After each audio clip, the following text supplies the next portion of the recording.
Good evening, ladies and gentlemen, and welcome in to our band show. I am your host, Christian Ivanko.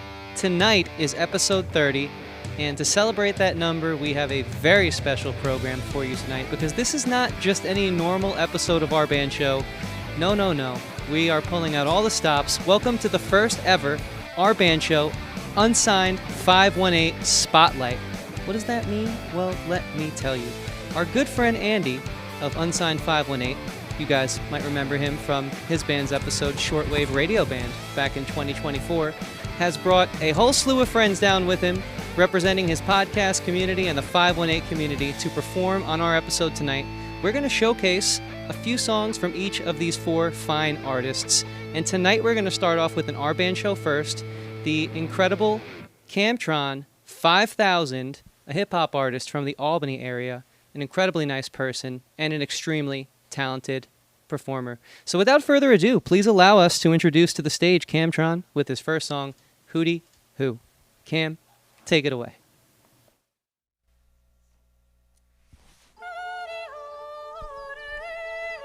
Shout out our band show, shout out Arrow Through Me, shout out New Monarchy, shout out Little Saints, shout out Andy from Unsigned518.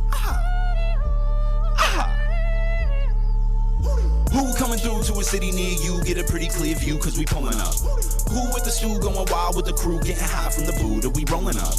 Who among the few on they mind like shampoo? Doing what you can't do, you ain't good enough. Who brand new but will always stay true to the lessons I was taught when I was growing up.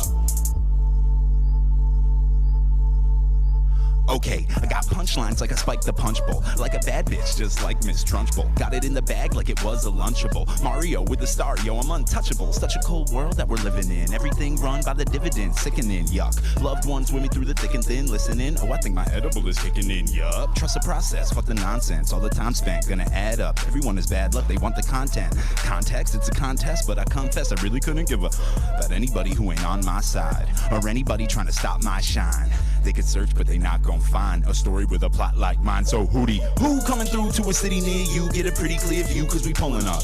Who with the stew going wild with the crew? Getting high from the Buddha, we rolling up. Who among the few on they mind like shampoo? Doing what you can't do, you ain't good enough. Who brand new but will always stay true to the lessons I was taught when I was growing up.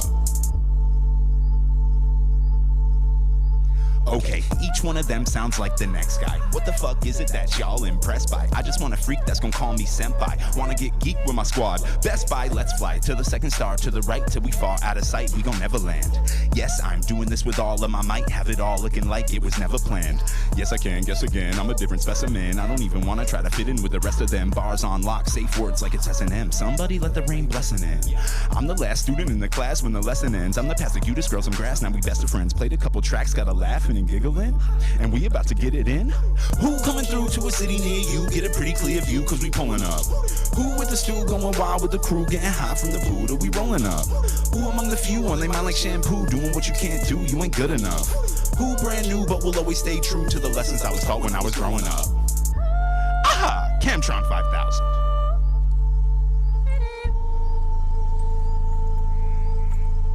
Yeah. All right. Got my next song for y'all. This one's called Clash of the Titans.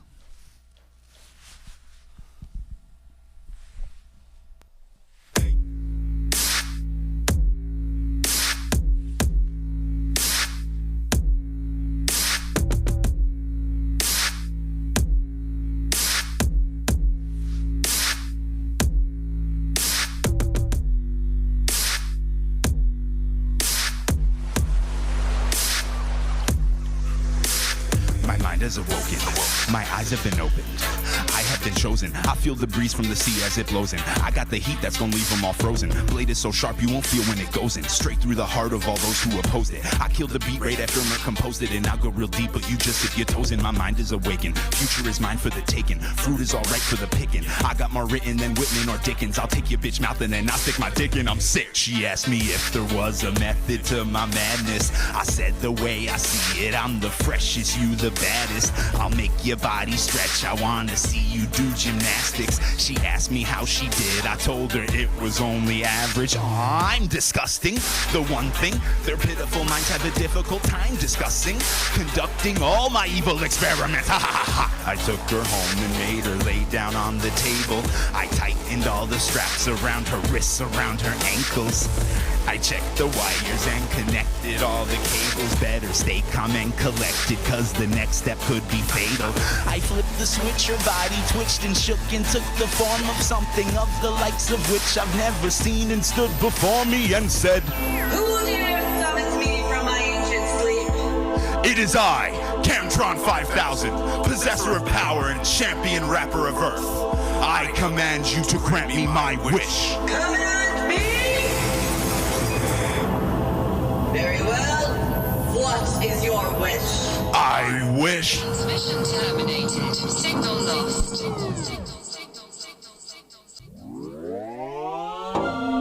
Try not to kill it, can girls waiting for me when I land like Gilligan. After that moment, I'm feeling that chill again. After that moment, then nothing will be the same. I think I'm seeing things, I know it's time, cause they desperately need a change. I found my place, time and space will get rearranged. I'm Mr. Stephen King, I'm Dr. Stephen Strange. Unspeakable things begin to creep and they're speaking my name. Then when I sleep, they go deep in my brain. I woke from the dream in the blink of an eye. But now I think I'm alive. I am no longer a bee in the hive. I am a tree that they need to survive. This is the me I've been trying to find. Picture your seatbelt is fastened and tightened. It's Camtron and Merc, it's the clash of the titans. Want it so bad that they scratching and biting. I love them so much, so I had to invite them. Verses so wrong, that's why I had to write them. The curse is so strong in the darkness inside them, growing beyond anything you could even imagine. So don't even try it. I am a riot, the highest. I am a giant, Goliath. I have the magic, I know the science. I hold the power, I can apply it. I think we just formed a deadly alliance. We'll tell them get back, but they're so far behind us. 518 Foster House, where you can find us. You're mad cause your mind doesn't rhyme the way mine does.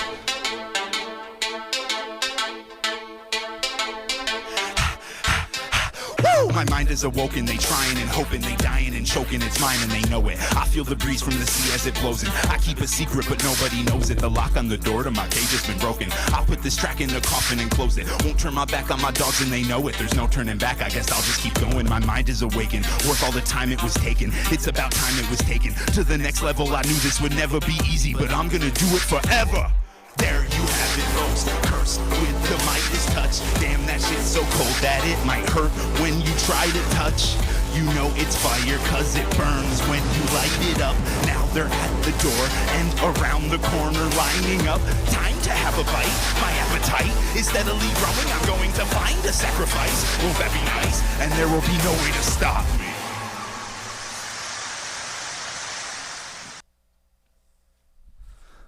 Cheer. Camtron 5000. Aha, aha, aha. Woo!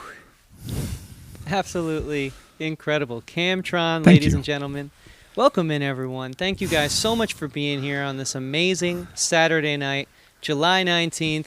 As I said earlier, I'm your host, Christian Ivanko. This is our band show's 30th episode, a mega episode, the Unsigned518 Spotlight.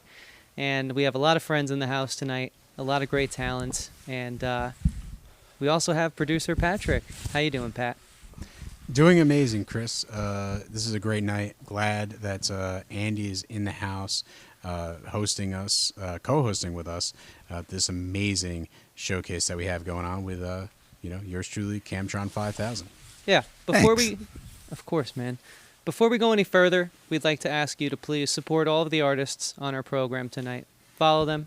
Subscribe to their channels, and keep up to date with all their music. And we'd really appreciate if you did the same for us. Basically, if you're new here, what we do is we broadcast these artists live for you, and then we edit them down week to week. So there's always content coming out on our channel. There's the monthly live stream and the daily videos where we basically take what you're seeing right now, refine it, polish it, and make it even better. So with that said, your support would mean the world to us. But enough about that. I want to learn more about Camtron. How does that sound to you, Pat? Sounds great. And let's just toss it straight to the man. Let's hear how you got into rapping and how you brought this music here tonight to us. Absolutely.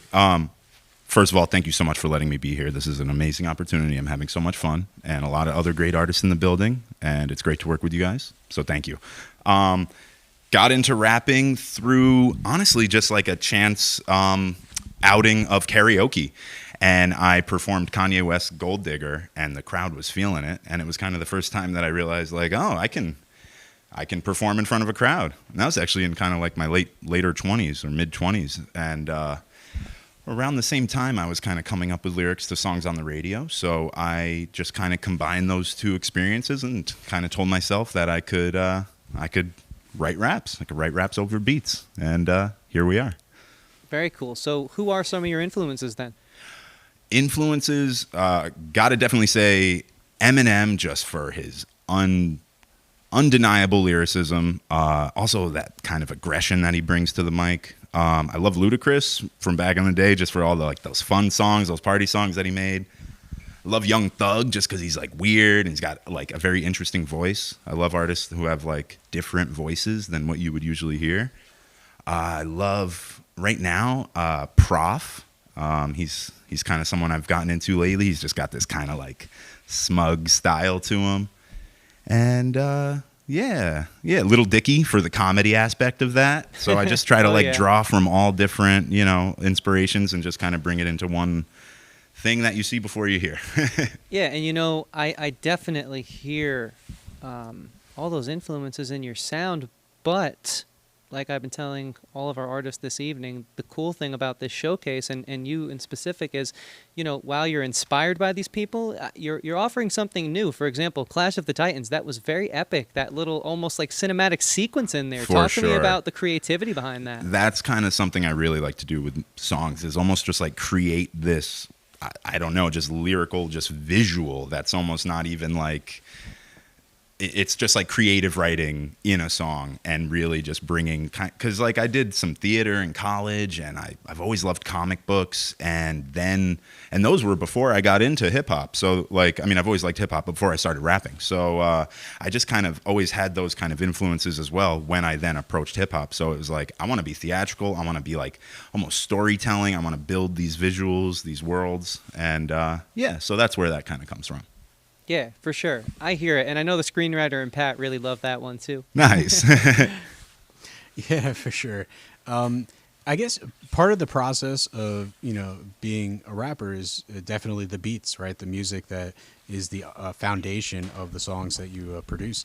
Yeah. So why don't you tell us a little bit about, how you, either create those or find those potentially with some creative partners. Give us a little bit of your process. Yeah, so it's not create, it is find, and it is like kind of collaborate. So I don't make any of the beats, but I'm so lucky to work with very talented producers. And if I'm just like listening to something on the radio, I might just be feeling that beat and then I'll write something to that. But then we can take it with a producer and kind of completely transform it, or just possibly use kind of just the same tempo as like a building block, but then like build off of that. But I've worked with producer Merck. I'm working with a producer, his name's Ursus, and they're both from 518 and super talented. And yeah, so I basically, if I need to, I'll find beats on like YouTube or just on the internet, and I'll bring them to these guys who can like, we turn it into something completely new. I love that. Nothing stops the creativity. No, and just kind of, be like, don't overthink it, kind of. Just be like, you got the internet right there. Just be resourceful. You can build it from the materials you have. It doesn't have to be perfect. Doesn't have to be, what you see out there, or it just kind of do what you can with what you can. And that's what I did. Yeah. Yeah. I know a lot of artists, they sometimes try to convey a vision and a message in their music. Is that an approach you take? And if so, what would that approach be? Yeah, it's definitely an approach I take. Like, as I kind of said previously, like I like to build that kind of just creative writing, that almost fictional, visual. But also sometimes I'll approach it like I'll just be feeling like stressed out, and that'll cause me to write a song, or I'll have just gone through something kind of more emotionally intense, and like that'll inspire me to write a song. And because there is like, I don't know, I guess maybe the processing of the things you deal with through the kind of creative expression obviously is like cathartic. But yeah, so like as of late, I've been trying to do songs that are more serious and more about what I experience and more resonating with people who might be going through stuff. Not to be too preachy, but just to be authentic. But I always love getting back into the bullshit, if that. Right, like Yeah. Clash of the Titans, right? Like Clash of the Telling a Titans, just fun, story, man, yeah. Something that, like, dude, I'm going to put that on at the gym going forward. I hope Thank know you. that. Please do, yes. Awesome. Yeah, no, Pat, I mean, that Clash of the Titans song, we have so much more great music to come, but any other thoughts for Camtron while we still have him? Yeah, there's so much energy here tonight. Thanks, Camtron. Thank I you. would also like to say, with your creative process and going forward, what are you working on next? Or you working on like albums, or are you just releasing singles? Like, what is it about getting your music in front of the audience? What's that part of the creative process like? Yeah. I mean, so there's always the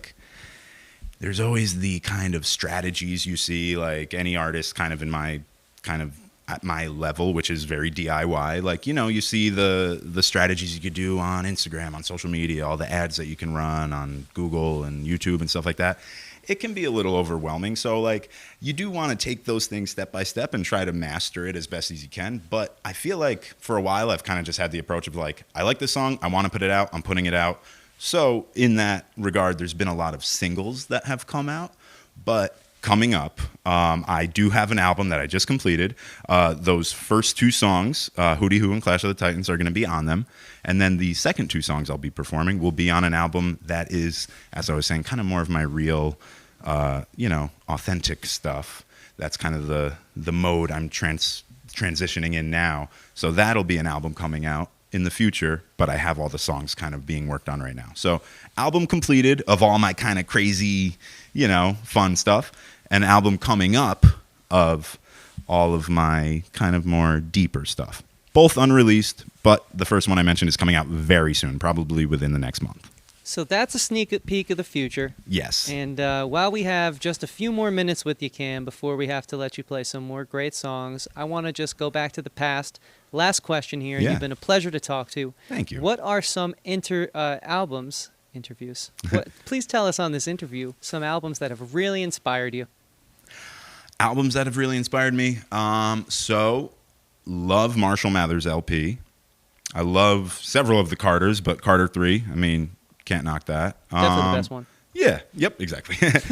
And I feel like people don't like this answer, so I'm sorry. But I don't listen to a lot of albums as much as I should. I let the songs pass through my channel as they would, and it's mostly songs. I'm not fully as committed as I should be to seeking out albums and really listening from start to finish. I'm kind of, I don't know, just more of a quick processor of music, which maybe what works, or maybe, people are, I'm sure people are turning over, oh my God, you said what?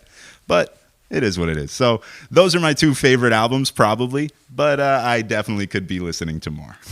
Well, we're going to let the music pass through us again, as you just said, Cam. Thanks. Thank you so much. You've been a pleasure to talk to. It's been amazing having you, and we Pleasure's still have all more mine. music coming up. So, Cam, you have an amazing song called Tell Me Your Name, and we can't wait to hear it. All right. Camtron 5000, take it away. Woo!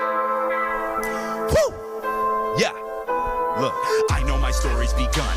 I know the stars, I know the sun, I know the laughter, I know the fun, I know relief when a hard day is done. I know the mountains, I know the beach, I know the sound of the wind in the trees. I know there's plenty of fish in the sea. I know there aren't any fish that are like me. I know frustrations, I know the stress, I know the process of cleaning a mess. I know who I am and I know I'm the best. Me, I don't need to know all the rest.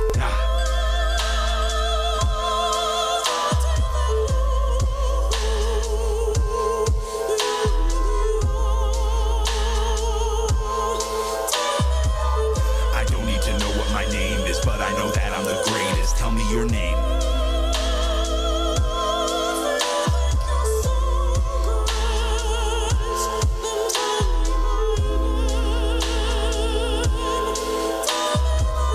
I don't need to know what your name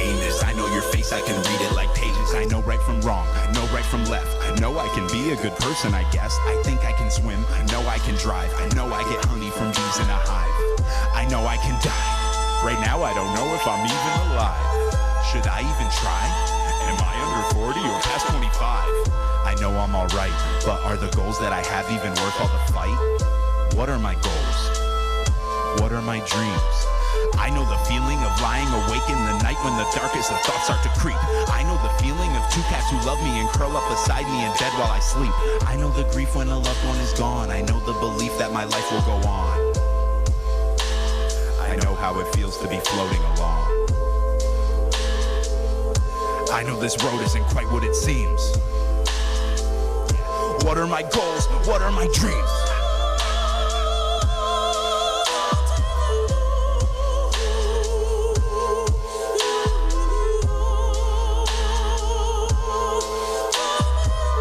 I don't need to know what my name is. The name isn't truly what makes us. What's in a name?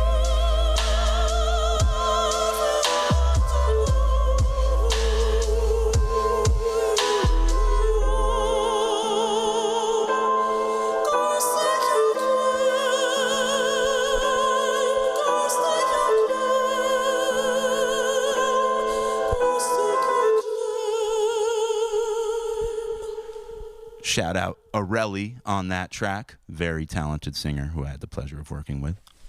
This next song, it's called In This House. And it's about accepting people for who they are and what they want to do.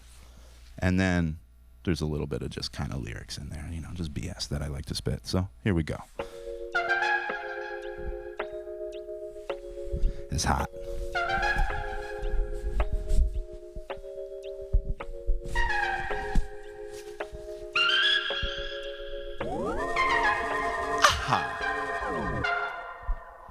In this house, we believe in science. In this house, we believe in love. In this house, we don't believe in violence. In this house, we be giving hugs. In this house, we talk about our feelings. In that house, they let them bottle up. In this house, we stack it to the ceiling. In this house, we believe in trust. In this house, we believe in science. In this house, we believe in love. In this house, we don't believe in violence. In this house, we be giving hugs. In this house, we talk about our feelings. In that house, they let them bottle up. In this house, we stack it to the ceiling.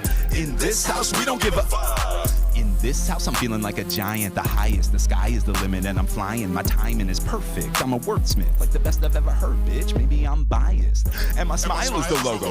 Camtron, never child, never grow up. Life tries to put you in a chokehold, don't fold. I made it through some nights and they'll be so cold. I maybe spit some rhymes and they'll be so hot. These other rappers climbing on their soapbox. They call me Camtron 5 cause I'm a robot. Off whatever's in my way cause bitch I'm driving through the roadblocks. Don't stop, that's what she gon' say. They all sound the same but I just do this shit my own way. Tell these other mother, stay home like a snow day. I'm the one they least expected, call me Kaiser Sose. I'm the one that redirects the lightning when it's thrown at me. Savage, ain't seen nothing like me, an anomaly. Bad bitch, ooh I bet she like me cause she on my D. I'm about to put my dick in sun, I ain't talking Emily. Making sure that shit gets done cause I'm my own worst enemy. Fuck the hate they sending me. Matter of fact I like the shade cause hot is what I tend to be. I'm going back to Cali on a non-stop flight from John F. Kennedy like ah. In this house we believe in science. In this house we believe in love. In this house we don't believe in violence. In this house we be giving hugs. In this house we talk about our feelings. In that house they let them bottle up. In this house we stack it to the ceiling. In this house we believe in trust. In this house we believe in science. In this house we believe in love. In this house we don't believe in violence. In this house we be giving hugs. In this house we talk about our feelings. In that house they let them bottle up. In this house we stack it to the ceiling.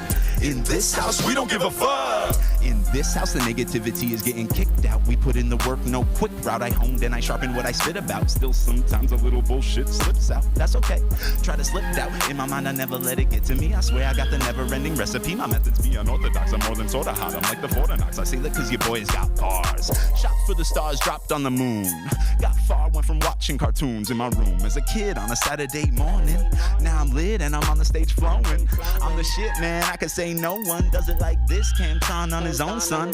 I'm the rogue one, the showgun. Then after the show done, the hose run up like that was so fun. In this house we believe in science. In this house we believe in love. In this house we don't believe in violence. In this house we be giving hugs. In this house we talk about our feelings. In that house they let them bottle up. In this house, we stack it to the ceiling. In this house, we believe in trust. In this house, we believe in science. In this house, we believe in love. In this house, we don't believe in violence. In this house, we be giving hugs. In this house, we talk about our feelings. In that house, they let them bottle up. In this house, we stack it to the ceiling. In this house, we don't give a fuck.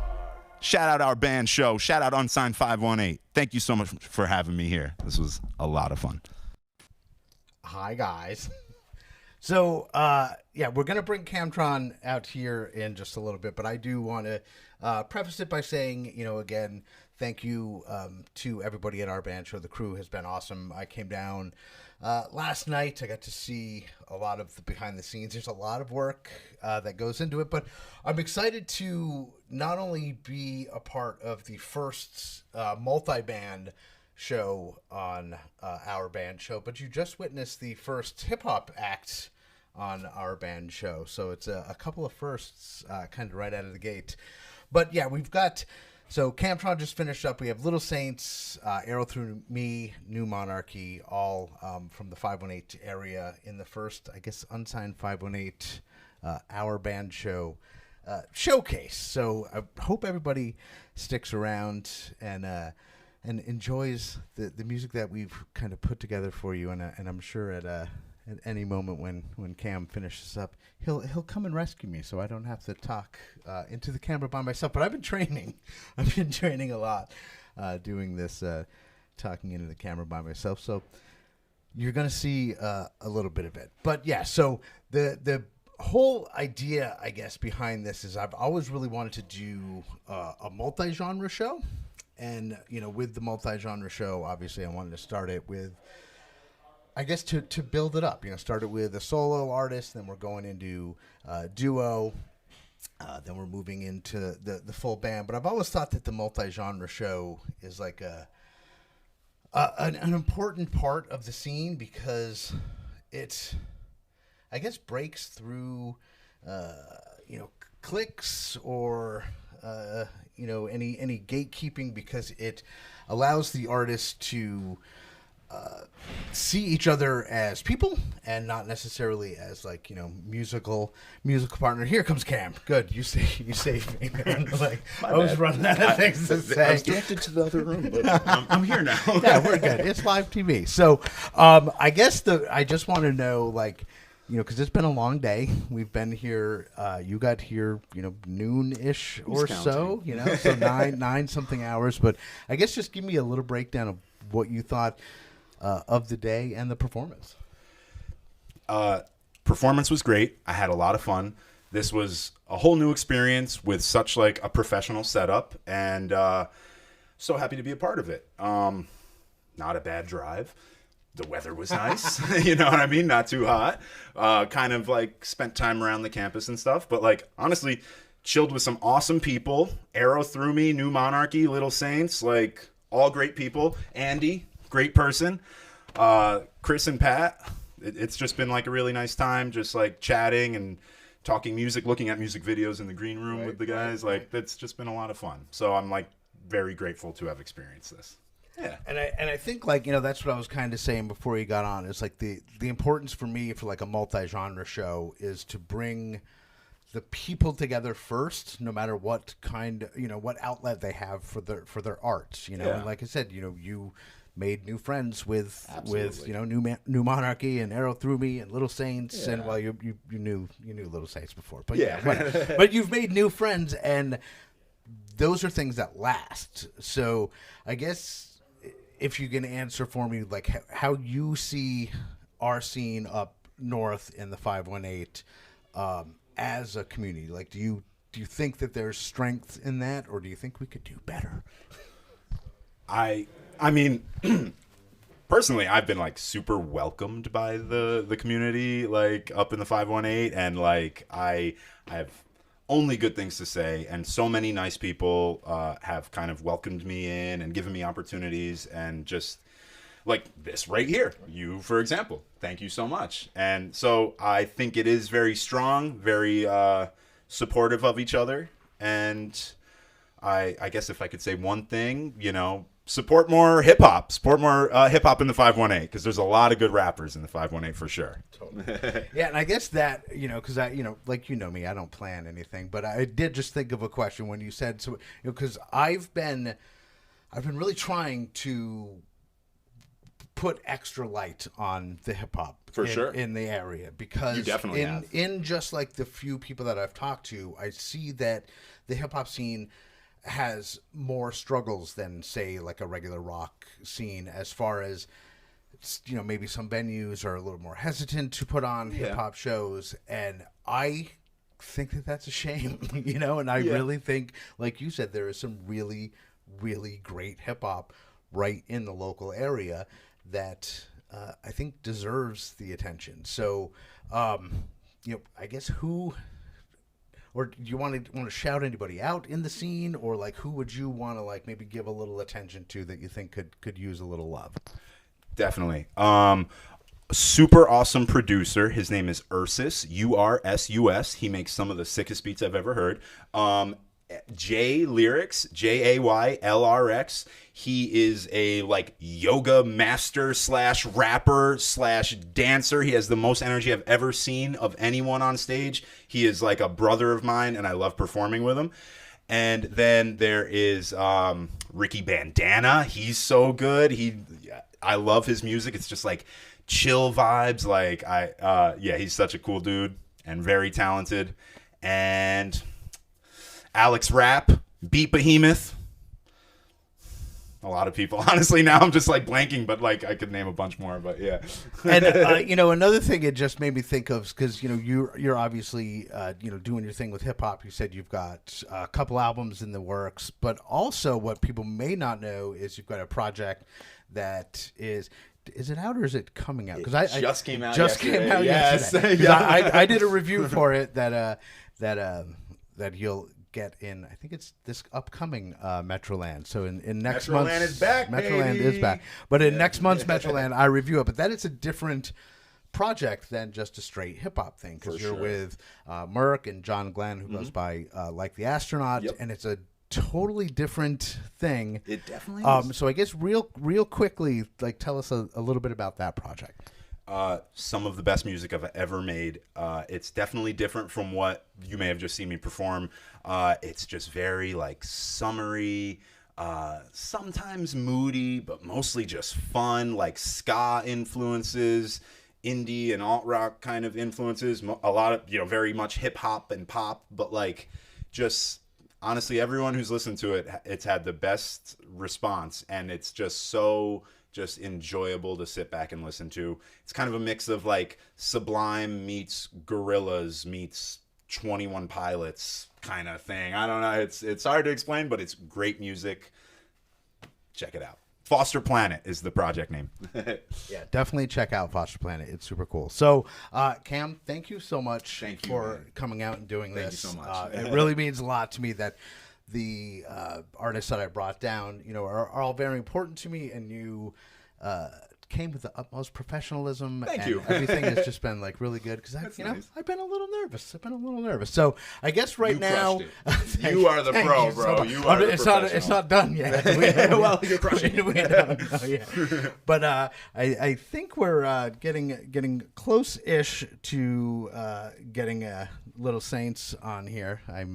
I'm not sure. I have my limited intel. Yeah, my limited intel, which is my limited intelligence. Ah, yes, not my outside intel, but yeah, I have that. But so soon we're gonna throw it over to Little Saints, and I guess one last thing before we go is I want to kind of go back to like the Foster Planet thing, mostly for my own personal curiosity. How did I know you and Merck have a bit of a history, but how did the collaboration with John Glenn come about? So me and Merck is my producer, so me and him have been doing our thing. He and John Glenn had a relationship as well, and then I had always known John through like friends. At one point, John saw some like freestyle videos I put out, reached out to me and was like, "Hey, we should make some music together." We hung out, started making some songs, and then like he came into the studio with me and Merck. He already had some great stuff written, so it just kind of built from there. But I will say, Merck and John Glenn, I love you guys. That's it. Yeah, I love you very much. Yeah, and I think that it's definitely check that, and it's on all the streaming and everything. It's on all streaming, right but now. It is something totally different, and I wasn't expecting it, because when I do the reviews, I always make sure that it's the very first time that I've heard the music. Oh, nice. And like I've actually refused a couple reviews because they've come to my desk and I'm like, dude, I've already heard it. You know what I mean? I like can't, because it has to be that first. So when I sat down to I'm like, I know, Cam. I know what's coming. Right, I know what's coming. And then it's right out of the gate, I was like, oh my God, it's so different. And nice. it had, I know you said Sublime and it threw ska, but it almost reminded me, not necessarily in structure, but of Postal Service or the Gorillaz. Oh yeah, okay, yeah. A combining of absolutely different styles. That's what I'm saying. I always just name a bunch of other people because it's hard to really pinpoint what the genre is for me. But John Glenn, he's just yeah, dude, it's hip hop pop basically is what it is. But I don't know. I see a lot of other influences. Yeah, I definitely kept. Ooh, watch the rainbow there. Taste the rainbow. Yeah, you like the little Dazzle Den South pop up. Yeah, seriously. I just think it's so funny. Yeah, nice. When I was coming down, Chris was like, "Yeah, if you have any lights or anything that you want to." Add to it. I'm like, yeah, I've got some lights, but I almost brought my Pac-Man machine. Should have. I know, I totally should have. Is it a stand-up cabinet or is it a little? No, it's like a wall mount. But okay. It's a full size. Yeah. Okay. It's a full size screen, full size joystick. I know. I could have been playing. That's what the people want to see. That is what they It's gotta me give playing. them See, what they want. and this is just for anybody who doesn't know my podcast, Unsigned518. You can get it on all the streaming services. But this is kind of like what the podcast is, because a lot of interviews, and I'm the anti Christian and Patrick. Not I'm anti them, but they plan everything, and everything runs so smooth. Right. And I've been here for a day and a half, and I'm I don't even know what I'm going to say when that. Sometimes winging it is when that better camera than comes over planning. But we're doing some live TV, and it's very confusing having things in your ear. I can imagine. It's almost like giving me a newfound respect for news anchors and stuff, because I'm we're just getting this in right now. Right. I'm did I hear my name or did he say and he? right. But yeah, we're getting little Saints set up, and then we'll let you go. And are you gonna hang out for a little bit, or are you gonna make the trek? I mean, I'll hang out for a little, but yeah, make the trek up. It is a little trek. bit of a trek. That's why I decided to just stay. That was a good call. Yeah. Holiday Inn Express for this guy. Continental breakfast is fantastic at the Holiday Inn Express. Sometimes they have the make your own waffle going on. You ever do that at the Continental breakfast? They have they did have the Belgian waffle little pancake maker. Okay, yeah. But I didn't go with that. I just went with the biscuits and sausage gravy. So yeah, if you're just tuning in, what we're doing is this is the first time our band show has done a multi-band show. Usually it's one band for the entire time, and we're going for four right out of the gate. So I think what you can expect is a little bit of rambling from me, but in the end it'll be probably edited out, because this is just the live stream, and they release content. Yeah, they release content throughout the entire month. I don't know if you knew that, but through the whole month. Our band show? Yes, they'll release content of tonight throughout the whole month. I did not realize that. So they'll take one of your songs and release it as a video. Okay. And then one of Arel Through Me's songs, and they'll release a snippet of the interview, and it'll be all nice and packaged and pretty. Cool. And it probably won't be this. You're probably not going to be seeing this on it. Yeah. So anyway, one last time, because I'm getting a confirmation that we're getting down to the end. So again, I want to thank you so much for coming out. And is there any last thing that you want to say to the people before you go? Go check out Unsigned518. Check out our band show, but you already are. And tell your friends about it. And check out Camtron 5000 and my project Foster Planet. Thank you so much. Thank you so much, man. All right, we're hugging. Yes, we are hugging. So that was Camtron 5000, and I think we're ready to throw it back over to Christian in the control room, I guess you'd call it. So. And we are back. Andy, thank you so much. Camtron was absolutely incredible, but the showcase continues, and that means more great music is heading your way. Act 2 of tonight's performance hails from Saratoga, New York, and what a mighty duo they are. Little Saints.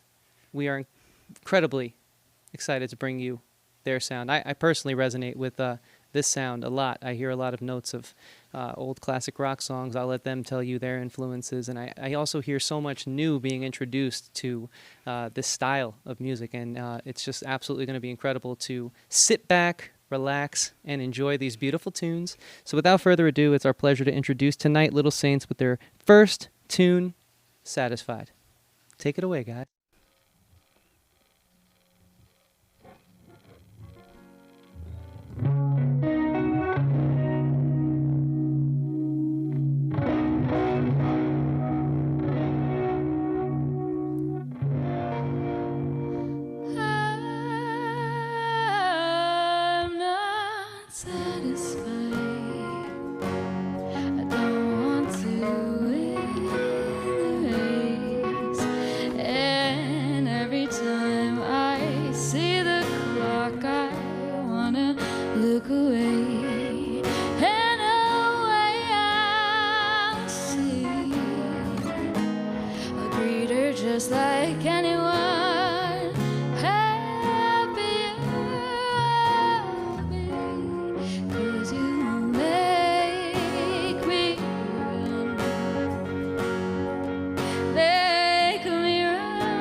Thanks. So this next song is called Bad Intentions. It's about not knowing what to do in your life, and then you kind of take a shot in the dark, and sometimes it's wrong. You're like, oh, I'm doing good things for myself. And then you're like, wait a minute. not so much. It's called Bad Intentions.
All right.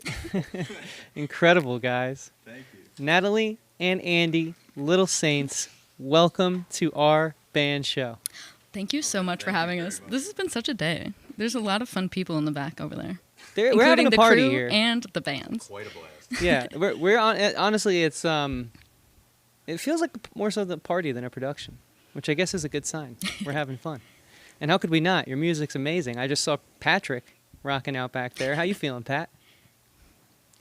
I'm doing great. You know, this is a fantastic evening, and this particular set is blowing my mind right now. So, Chris, I'm just happy to be back here switching and just really being able to see every angle of our performers. And I think I have the best seat in the house.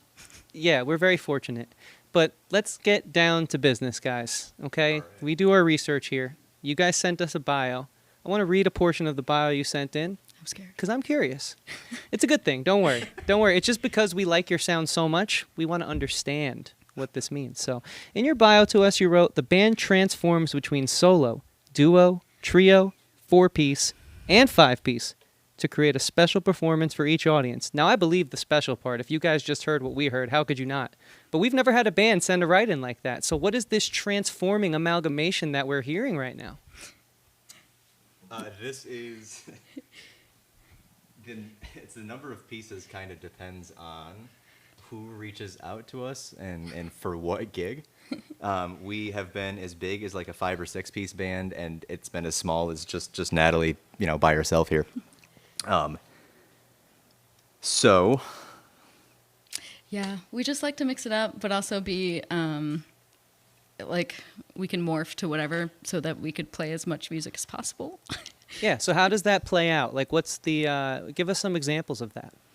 So most commonly, like, if it's anything besides her and I, the next most common lineup is a trio, which is Natalie, myself, and our bass player Ian Dingman, who is a great bass player and both of our best friend. And then from there, if we get the chance to play with a drummer, we add a drummer, and after that it would be keys. And I imagine that makes you guys pretty flexible and able to take probably more gigs than if you were kind of hard locked to one lineup. Yep. Yeah, it makes it really nice and easy for us because then we can play all the shows. We're like, we can do whatever you need. And Very cool. We'll be there. And was that the goal, or is this just something that you're making work because you love the music, you love the performing so much? This kind of... Yeah, closer to the latter, I think. Okay. It's not, we definitely enjoy playing in whatever size lineup we can, but it didn't intend necessarily on being like a scalable band, right? It was kind of we wanted a band, and then other opportunities sort of presented themselves, and so we play them when we get them.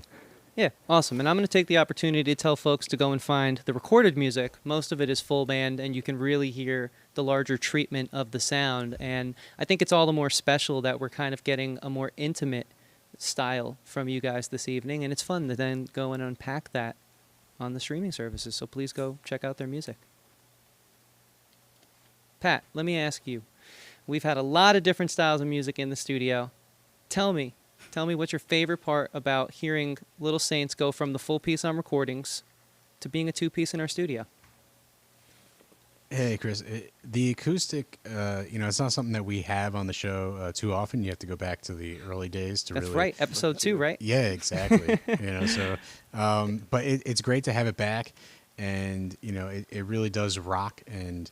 this is such a great vibe. The eclectic mix is so great. And, I just want to know, in terms of the creative process, like, diving deep into your sound and creating it, what's the orchestration of your music, and how do you put things together, to delight our ears here tonight?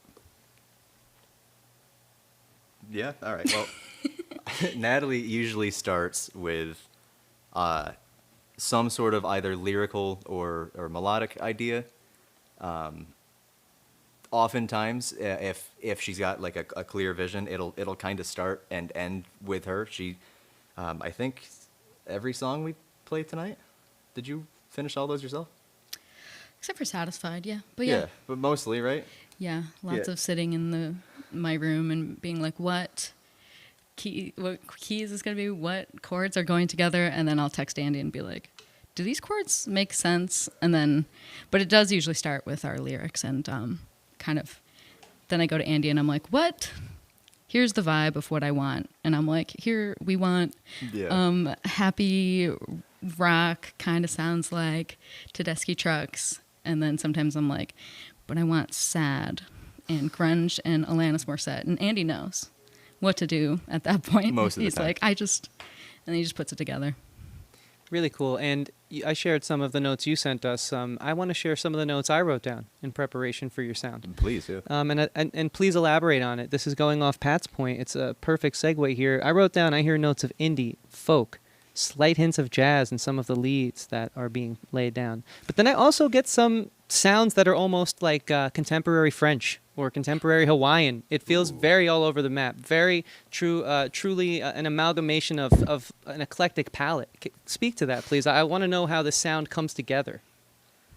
Such a great question. Yeah. Because I don't know. I mean, it's just kind of either what I'm listening to. I've never listened to French music. Well, I don't want to say never. You've seen Ratatouille. But sounds like that. To elaborate on that, I felt the chord progressions Cool. oftentimes give me Okay. like a La Vie en Rose style feel. Ooh, All all right. In some areas. Yep. Some of those steps that you guys take to get down to the root or such. Yeah, that makes would be sense. Andy. Yeah, that's getting bored in my bedroom playing the same chord progressions and trying to find the spaces in between whatever chords are either on the song I'm already playing or trying to write.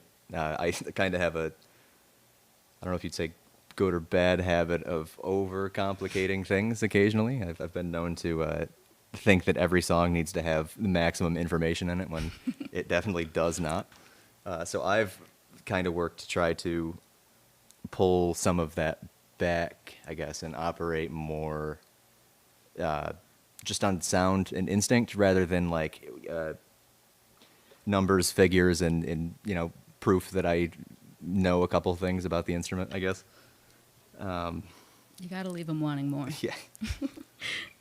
I love that. But overload us, please. We're techies here. And me and Pat's hard drives can handle it, especially when it's Fair. your sound. Right, Pat? Appreciate it. Yeah, no, I definitely enjoy the technology, and in terms of obviously your creative process, in terms of when you sit down to record this and release this music to the audience, what is that process like for the both of you? Well, it's currently.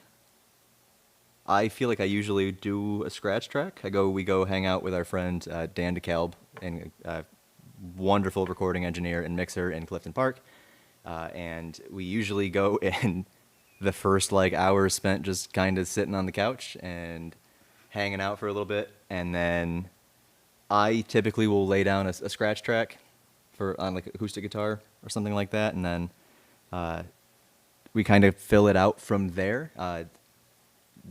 Bass, drums, I don't know.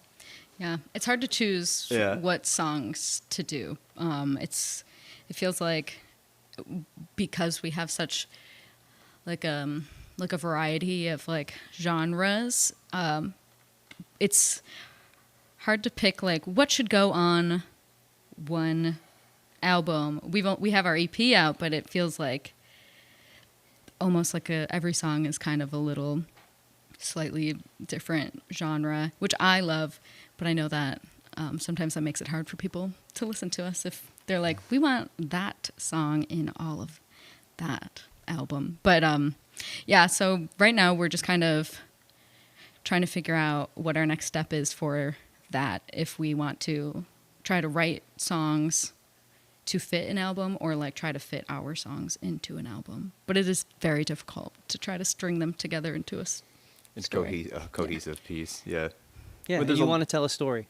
Yeah, and there's a lot of like you said, there's a lot of different influence going on, and at least for me personally, I think for everybody in the group, it's kind of like what I am listening to or practicing or playing, even on a couple day-to-day basis, is not necessarily always the same, and it kind of reflects that way in writing sometimes. I've gotten halfway through an idea and this is really cool. I can't wait to finish this. And then 3 days later, I can't even find the motivation to keep playing that way. I understand that. You know? I'm finishing up a batch of songs I wrote 10 years ago. That- Sometimes the process is the process. It's not Sometimes you need to experience a little more life to finish that song. It's definitely not linear. No. Yeah. I hear that. So we've been talking a lot about your sound. With the little time we have left with you, I'd want to hear about what inspires your sound. Who are some of your influences, some of the albums that you really love? Talk to me about that. Well, I love Susan Tedeschi because of my parents. But I also... Who are watching. Hi, Mom. And I really like Brandi Carlile and her songwriting, and I feel like when I was writing a majority of the songs that are on our EP, I was listening to, I think it's like By the Way I Forgive You, that album, or like The Story, but a lot of Brandi Carlile went into those songs, and then like Lueve, and then like Shaky Graves and Madison Cunningham. Those are like my top when I'm like needing inspiration. Those are the people I'm listening to in order to try to be any sort of creative person. Really cool. Andy, what about you? Oh man, how much time do we have? I'm all over the board. Like I draw inspiration from things from like all over, from Racer X and Paul Gilbert, like super crazy shred stuff. Not that I play like that, but down to there's this band I really like right now. They only have one record out, and it was kind of like a little mashup project between one of the members of the Stone Temple Pilots and a session guitar player in Nashville. And the band's called Trip the Witch. And Yeah, they're pretty cool. I actually did stumble upon that. That one record that they have out is easily one of my favorite records at the moment, and probably that I've heard, period. They only have, for people who haven't heard it, there's only one lyrical song on the entire album, and you don't even really notice that until you've finished it. And it's produced so well and mixed so well. I could write a Tom Bukovac fan novel right now in front of everybody. But that's been a super big influence, and then obviously also Tedeschi trucks and like old blues players. I spent a lot of time in high school trying to pretend to be Stevie Ray Vaughan, like a lot of people did that owned a Strat, and then tried to be John Mayer for a little bit, and then before that played Slayer and thrash metal for a brief year. So I'm all over the board. There's not anything I think I haven't tried to get into at some point. Sounds like you and Andy are going to have a lot to talk about. Whether it's stuck or not, in a few minutes here. Which is great, man. For sure. We got to put a pin in it because cool. We don't want to take the audience away from your amazing tunes any longer than we have. So Little Saints, thank you guys so much for being here on the 30th episode of our band show. Please do us the pleasure of playing another song. Take it away with the next track, Harvest.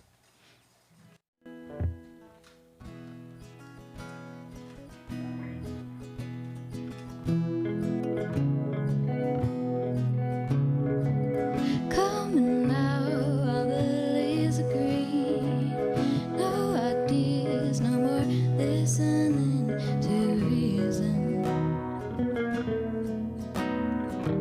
Brand new blues in a bountiful season. You come around, stop picking and preening. Love, when did I become the garden you pull from? Nothing to plant, only trying to pick some of mine. The sun can't rain its rays upon me. I'm rooted deep, the shades are on me. I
me up and take me out. Then you can feed on the energy I had in me.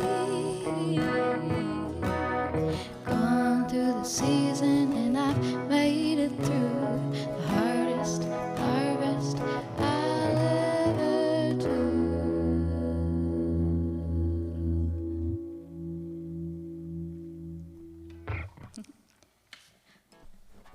Okay, this next one, I don't even know when I wrote it. Wrote it, part of it at a songwriter retreat with Song City. Yeah, that Camtron 5000 was at also. This one's called something. I don't really have a name for it yet. Untitled / Missed call. It's about missing a call from death.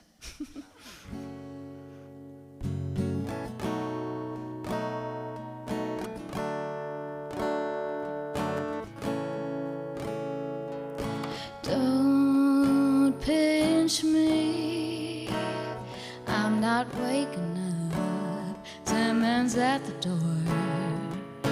I first thought that my dreams were calling, but I can't pick up the phone 'cause I'm moving around. I see the rain, it's pouring down. Nobody's playing safe, it's ringing again. I'm tempted to see, but my hands are tied. I know who's on the other side, other side, other side. Transfer me so I can make it last, not picking up the past.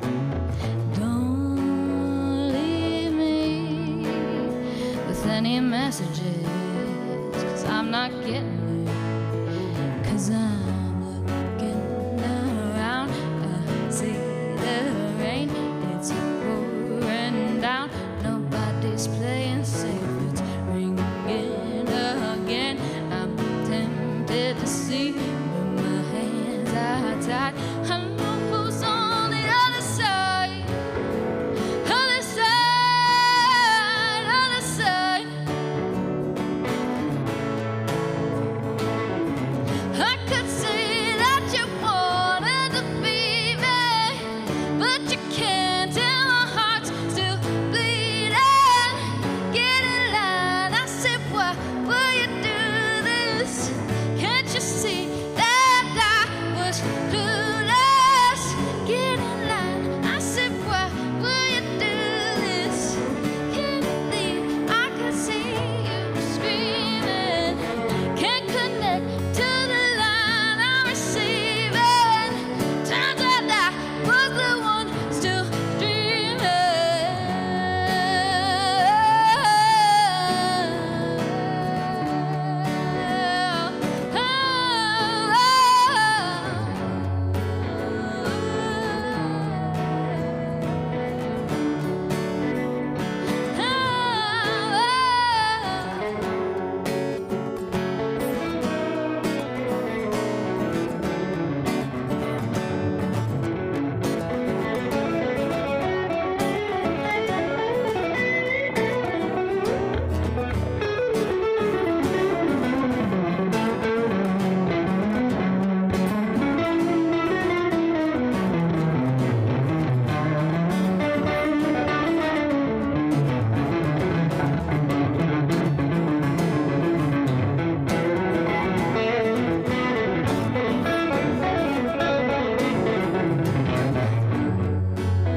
you think I should, not giving up for good. Right when you think that you're clear-eyed, there's no one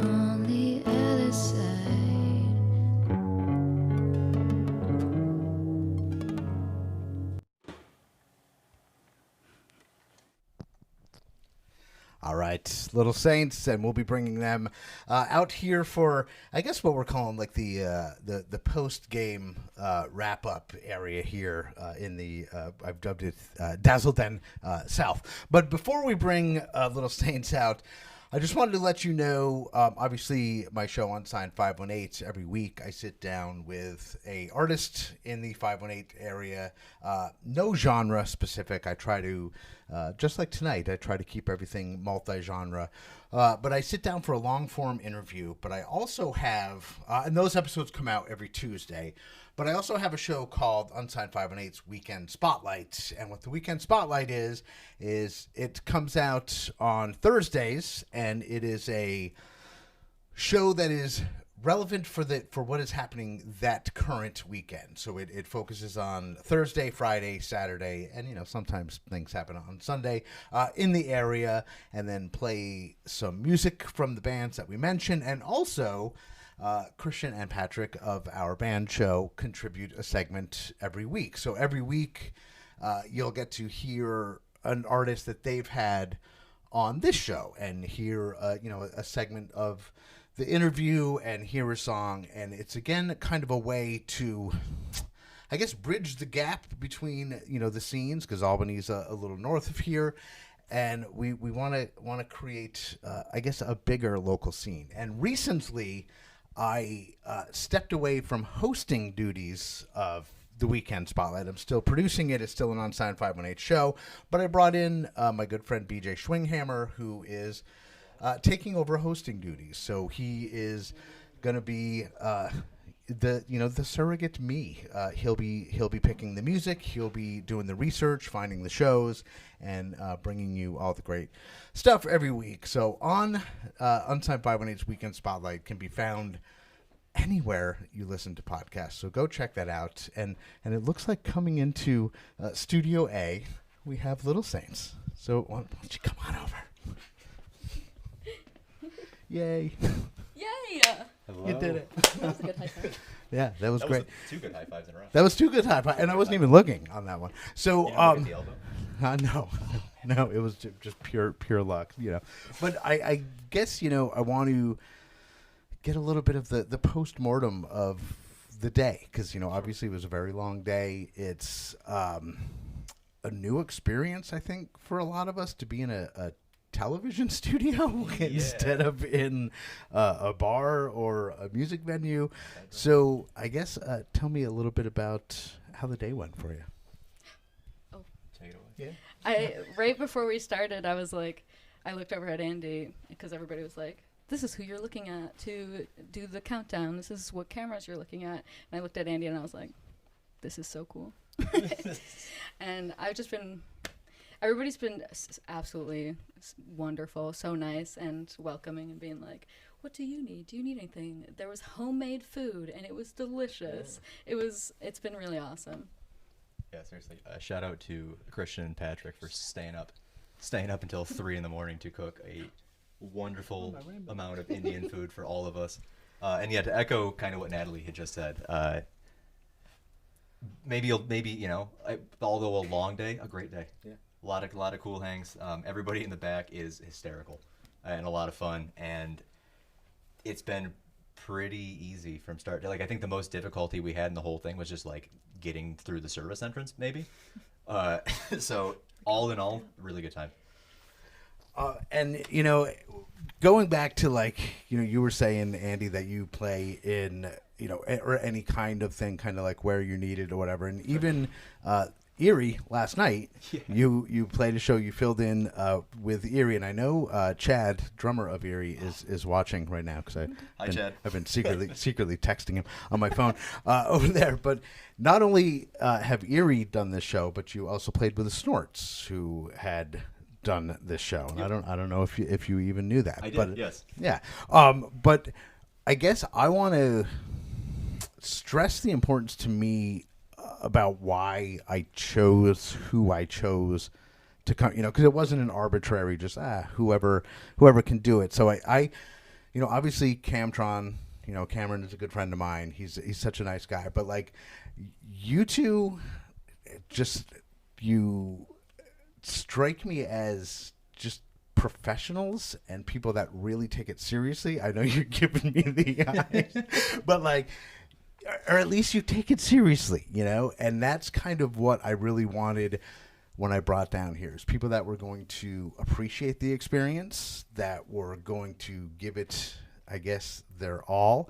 And I think, you know, even though I don't really normally have questions, but I guess what is your, I'll ask you specifically, Natalie, just because, you know, I had to put you on the spot, but what is your, like, I don't want to say motivation, but I guess, yeah, kind of like, what is your motivation to put in all the work that it takes to do everything that it takes to be in a band?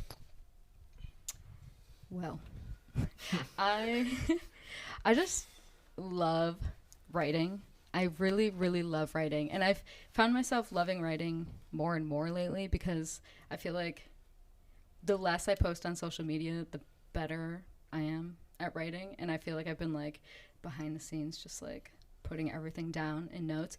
But just this day, it feels really special because, like, I don't know in what context I would ever be doing this in, besides this, and the fact that the different genres that are here, it's very cool to me, because although I know Camtron 5000 and love him, but I would have never, I don't even know if I would have ever met the other people, and they are 20 minutes away from me in all different directions, and it's just really cool. And I mean, also back there strategizing how to like up our artistic experience with like making music videos, and like they all have really cool music videos, but it's just really good for my heart to be able to meet other musicians and see their journey and see what everybody's going through. But I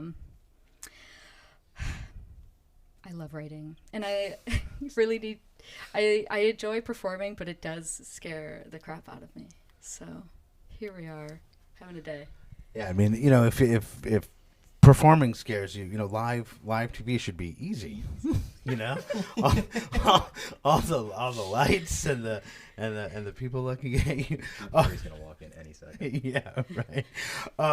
So I guess kind of like the same question for you, Andy. Like, you know, what motivates you to, you know, and you're obviously not committed, but you spread yourself out quite a bit, which, you know, a lot of times, I mean, I'm in one band, and that commitment, you know, takes a lot. So I guess what keeps you going, man? Oh man, the need to try everything. I think, like, I as much as I like the idea of kind of putting myself into a genre or like a box and playing in that, or, you know, adjacent to it, I really like the thought of being able to take any gig, or it's not just out of, you know, it's not a business move, it's a passion move. Like I said in there, like it's seldom that even in the same week, if you ask me what I'm listening to, or you were to be able to check out my Spotify and see what I've, you know, Spotify, but what I've been on, like, it's so different from week to week. And I think if I had to only ever do one thing, I would get kind of bored. Right. A little bit, and I don't know if that's like an ADHD thing or what, probably. So that's been a lot of it. I also just I feel like every time I see new music, especially around here, like Natalie was saying today, I didn't even, unfortunately, I didn't know a lot of the people that were here, and I have added all of them on Spotify already. You guys have all been saved to my liked songs, all your stuff. So I guess I'm as equally motivated by other people around me being creative and making music that I forget that I like a lot sometimes, and I hear somebody else do it and I'm like, oh man, that's really cool, I want to play that. And then if I'm lucky at all, somebody calls me for a gig. And, you know, being that this is a multi-genre show, and that's not something, you know, and I don't even know if like the business model would necessarily work, but I personally would love to see multi-genre shows constantly. Like, I think there's enough room, and I think it kind of goes back to like what you were saying, Natalie, is that there's all these great bands, and even though you may not be in the same genre, like, you're still community members, and you're still doing the same thing, even if it's just a different outlet. So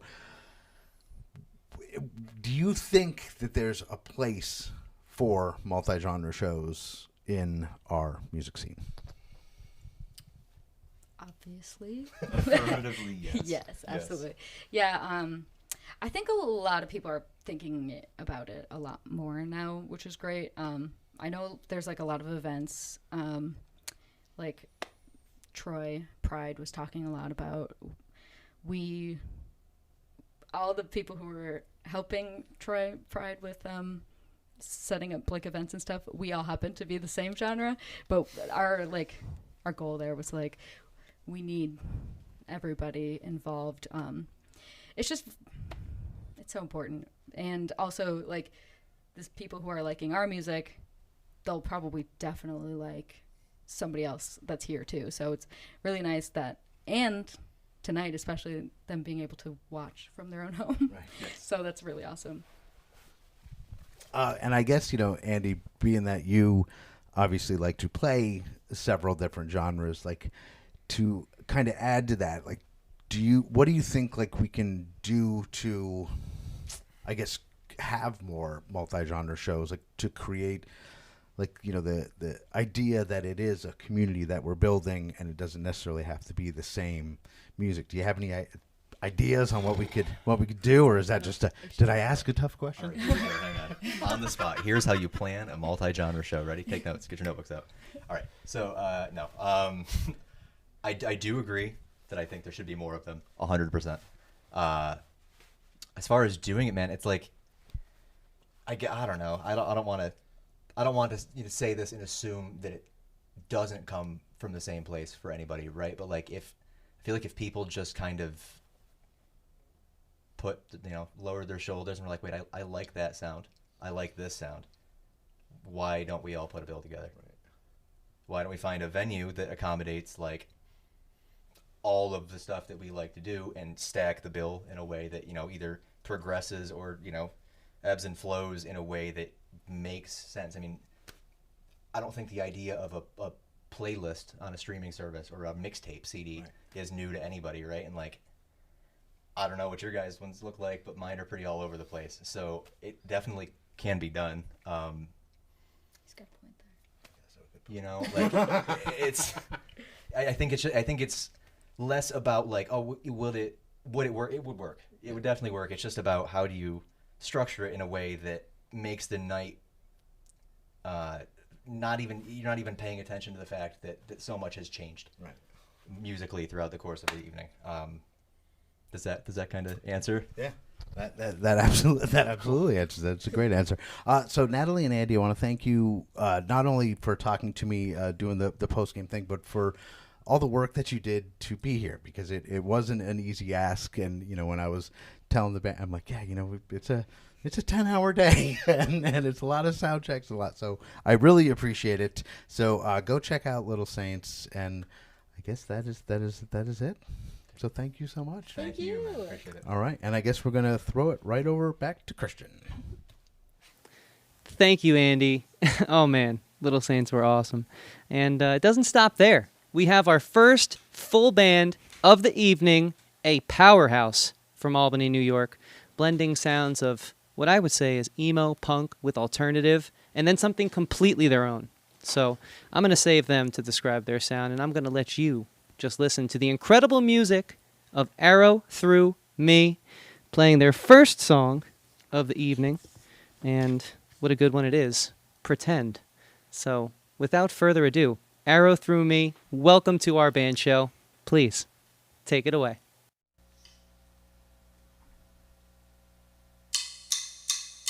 Yeah.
stumble through the dreams we've shared.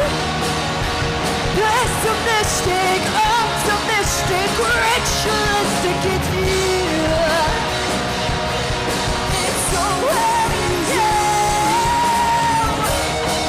What else can I do to make you? There's nobody else but you. Can we jump straight to? There's nobody else but you.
Arrow through me. Welcome to our band show. Yay! Hey, thank you. Of course. So cool. What an amazing showcase we've had tonight. So many different styles of music, but now we get to talk about one that's near and dear to my heart. I hadn't told you guys this, but I used to tour for quite some time in a punk rock band, much like the style you guys are doing. So you're really taking me back. But like I said, adding a lot of new to the genre. For example, the lead guitar parts, the way that your vocal phrasing, so much. So let's just start there. Pat, we'll bring you in a few seconds, but I'm just dying to know, what is your approach to your sound? Ooh, that's a good question. I think ultimately... Take it away, everyone.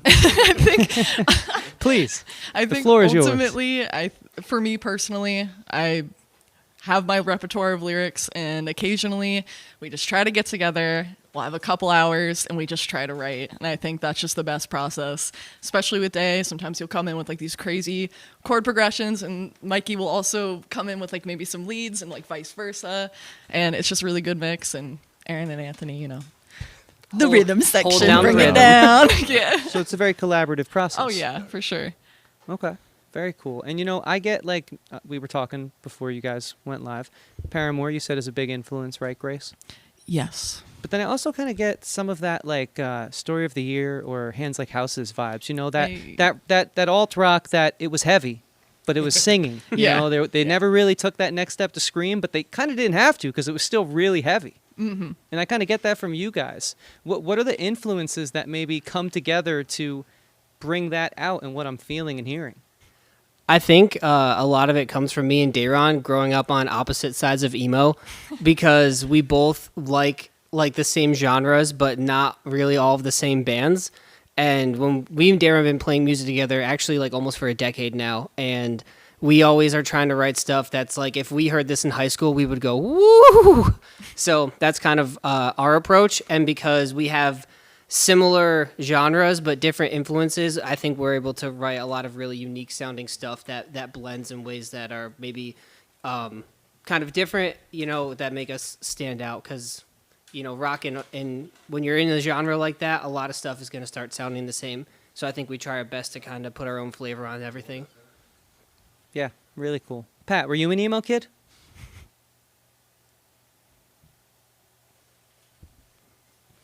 Oh, Pat, we're not reading you there, man. Oh, jeez, you know. Too much fun. I know how it goes. Yeah. Hey, sometimes it happens. You know, the mic, you know, does what it wants to do. But no, to answer your question, emo is not my scene. You know, I actually definitely dived a little deep into 90s hip hop. So if you can imagine, a lot of Wu-Tang Clan and Nas and the likes. So well, then that's interesting, Pat. As an outsider to the genre, but someone doing the banjo, we've had some punk rock bands and alt bands in the studio. What's your take on this sound as someone who I would say has been introduced to it not too long ago? Yeah, I'll say that's you know, maybe not necessarily diving deep into the genre. Gives me an opportunity to, you know, on this show, listen to great bands and really discover the diversity of sound that the genre has. And, you know, maybe to that point, you know, Arrow through me, maybe you can talk about what you love about being in this genre and, you know, carving your niche in it. I mean, for me personally, there is no better feeling than being with like-minded individuals and being able to have that gel moment happening and being able to write something that's really speaks from in here. And it's also just, it's everything to me. And I know it's everything to these guys too. I don't know. I don't have any other words. It's one of those things that's almost like impossible to describe kind of how it feels personally. So I like watching people slam into each other in the audience. That too. The energy, yeah. I bet you guys have a wild live show. Yeah, we're wild. But in all seriousness, I was going to ask Grace. You know, as a songwriter myself, I know there's no like one way a song starts. But how often, because I'm listening to your lyrics and I'm hearing a lot of deep subject matter, feels like there's a lot of self-reflection, a lot of maybe working through things.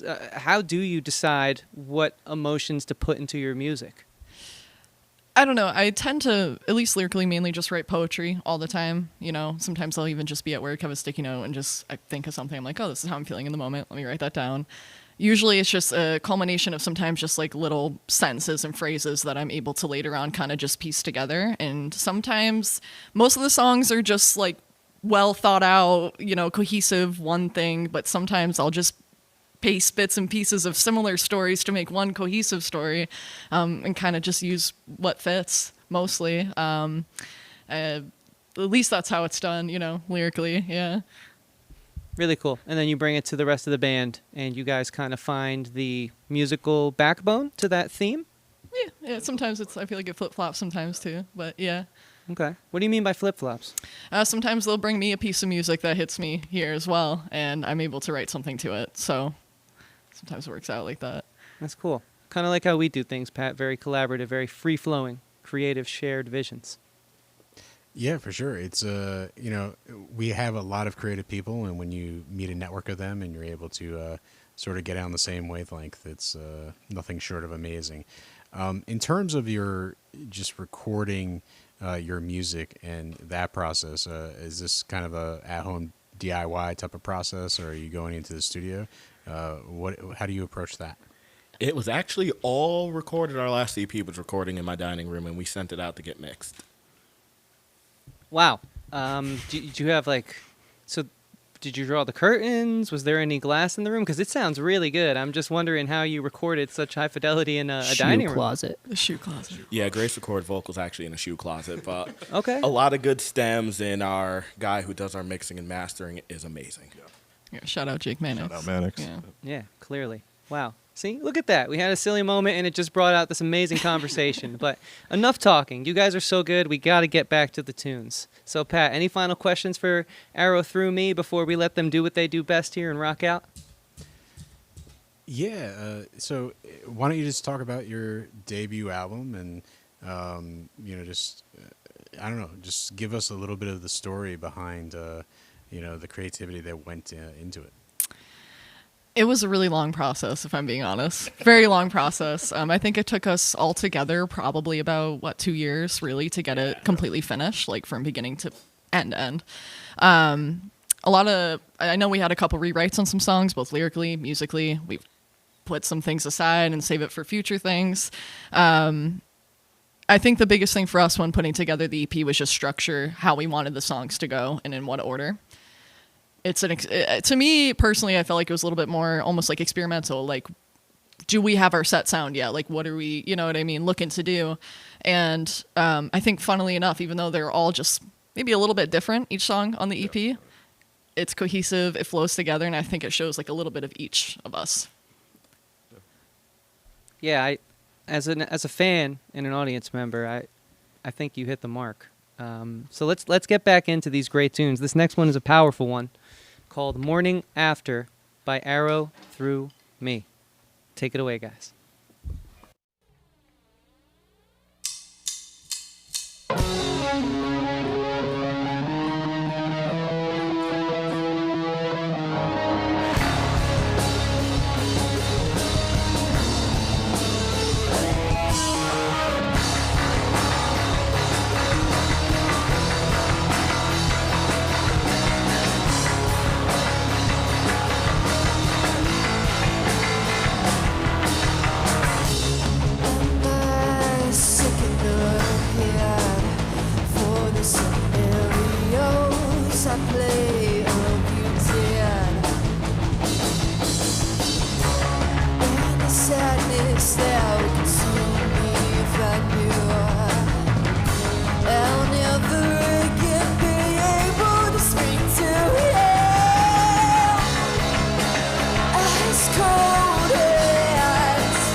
This one's a new one.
in tiny blue pills every night to fall asleep in our indoor version of blue skies.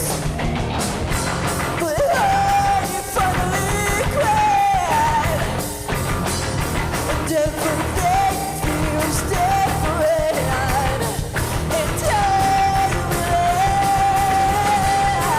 I really don't know.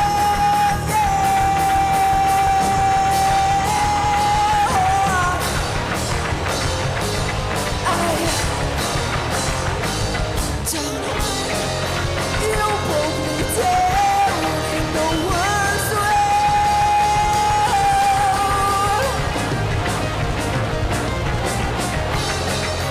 Made me see how you like the road.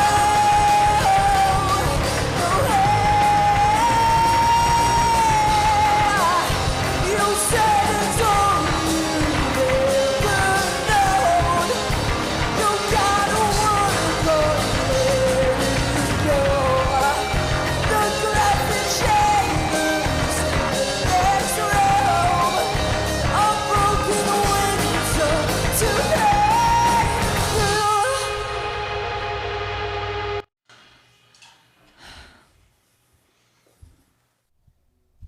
All right, Arrow Through Me.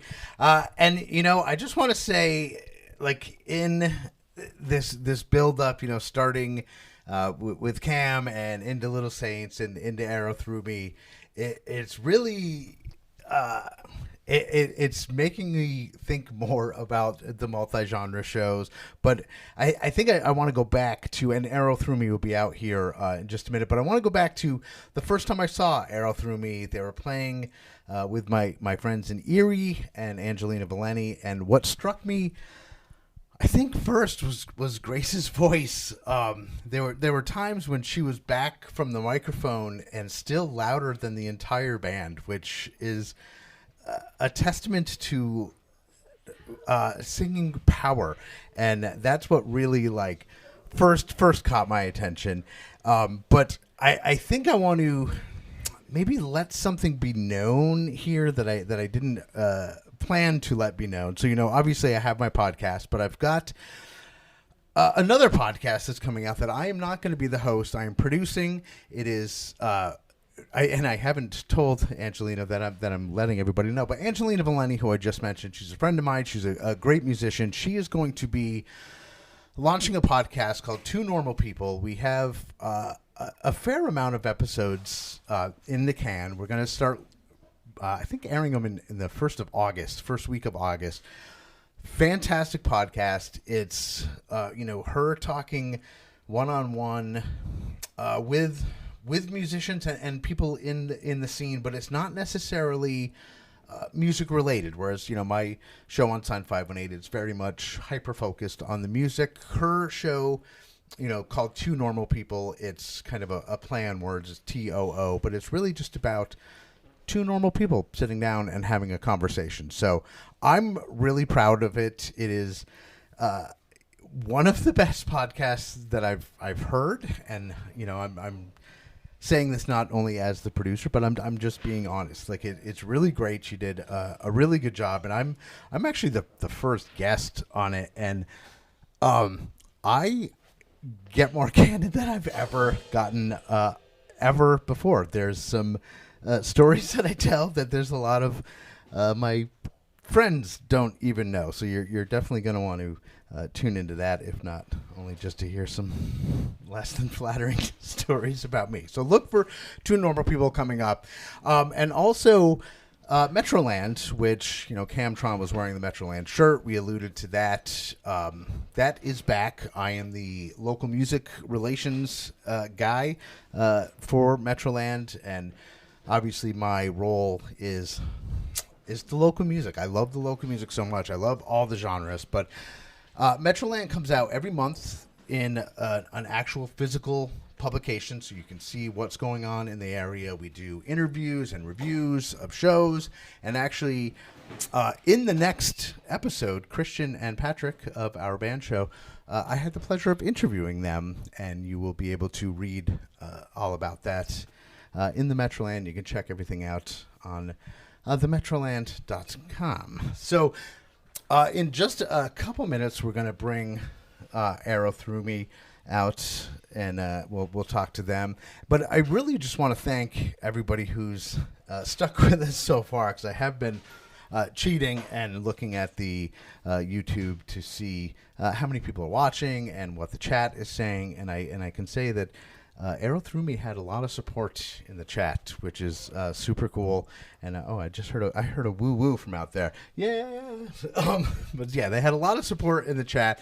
So there's people watching, and that's something also the people that support the bands, the friends of the bands, the families of the bands, the ones that want to see the local band succeed, I don't think get enough credit in the scene. So like, even just the fact that you're in the chat, you're showing support is huge, because it's a lot easier to just say I like that and move on. But when you take the time to show support to the local bands, it helps. And I mean, it almost helps like more than money, because especially in the beginning, when you're first getting going, it's very hard to, I guess, have that self-confidence without any outside influence. So whenever someone like gives you the encouragement to do it and lets you know that you're doing something good,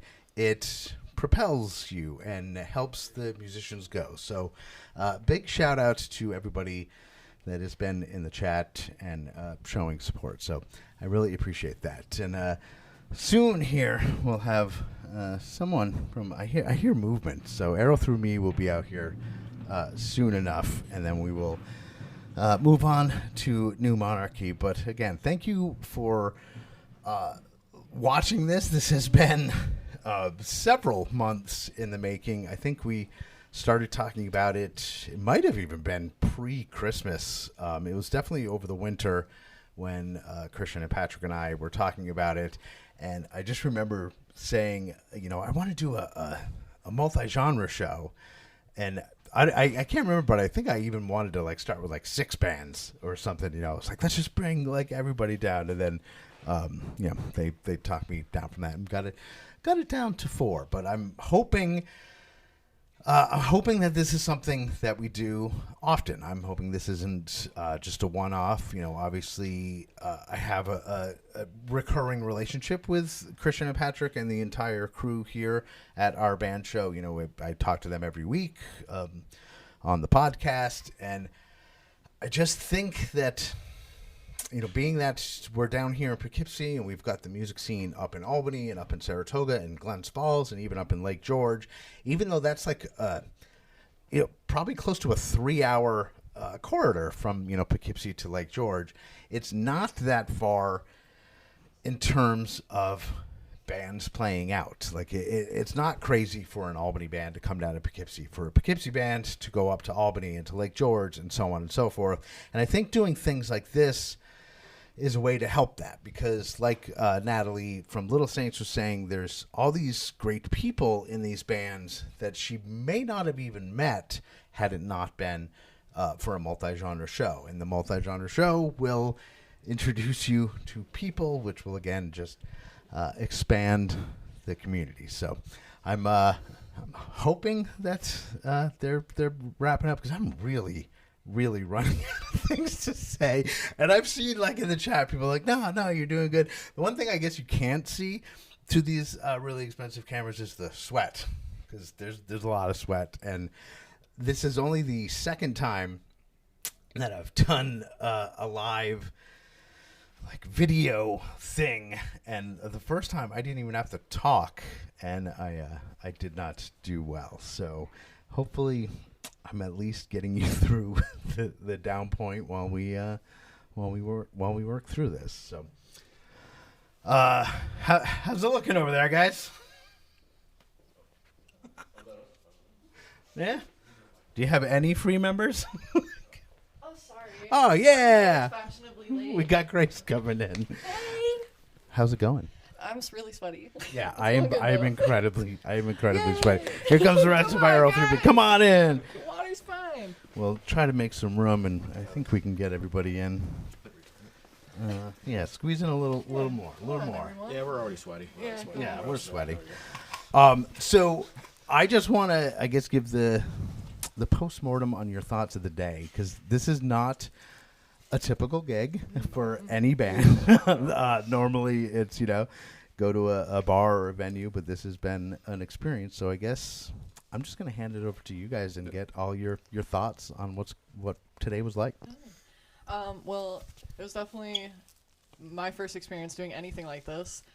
Really fun, really long, but like really fun in the same time. Like it's worth every minute, second. Like this was so much fun, and what an incredible like group of people that were playing tonight. Like seriously, like they were saying, it's like party vibes back there earlier. It really was. And yeah, just so much fun, and 10 out of 10. Would do it again. I don't think I have anything to add to that, Grace. Okay. You did a great job on that. That was the easy way out. Yeah, I felt like a party. I had a great time. It was my second or third studio performance. I had a blast. This was probably the best one I've done, and the vibes were great. Yeah. Andy, great host. I had an awesome time. Thank you. Everyone here has been great. It's super helpful and nice, so really do appreciate it. I agree.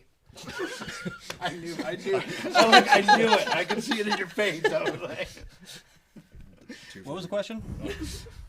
what was your day like? Okay. So every second, every minute was a learning experience, because we had never done anything like this before, and this was new to even our band show. And I'm hoping that we were able to give feedback to them, just like we gained as much too. And Unsigned518, he brought us all down here, and we're super thankful. And I don't know, I thought it was a great day. Great day. Drummer out. And being that this is just like a different experience, I guess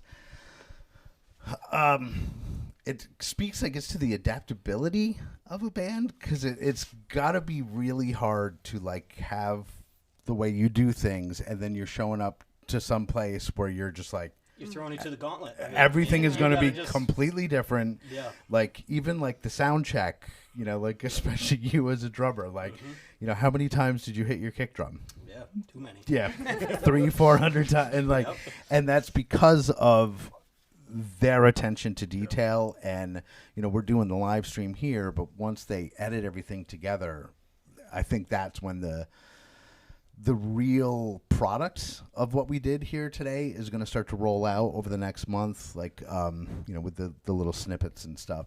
But I guess I want to speak a little bit to you, Grace, because I was saying before you guys got out here, the first time I saw you play, I was so blown away by the power of your voice. Like, you guys are not a quiet band.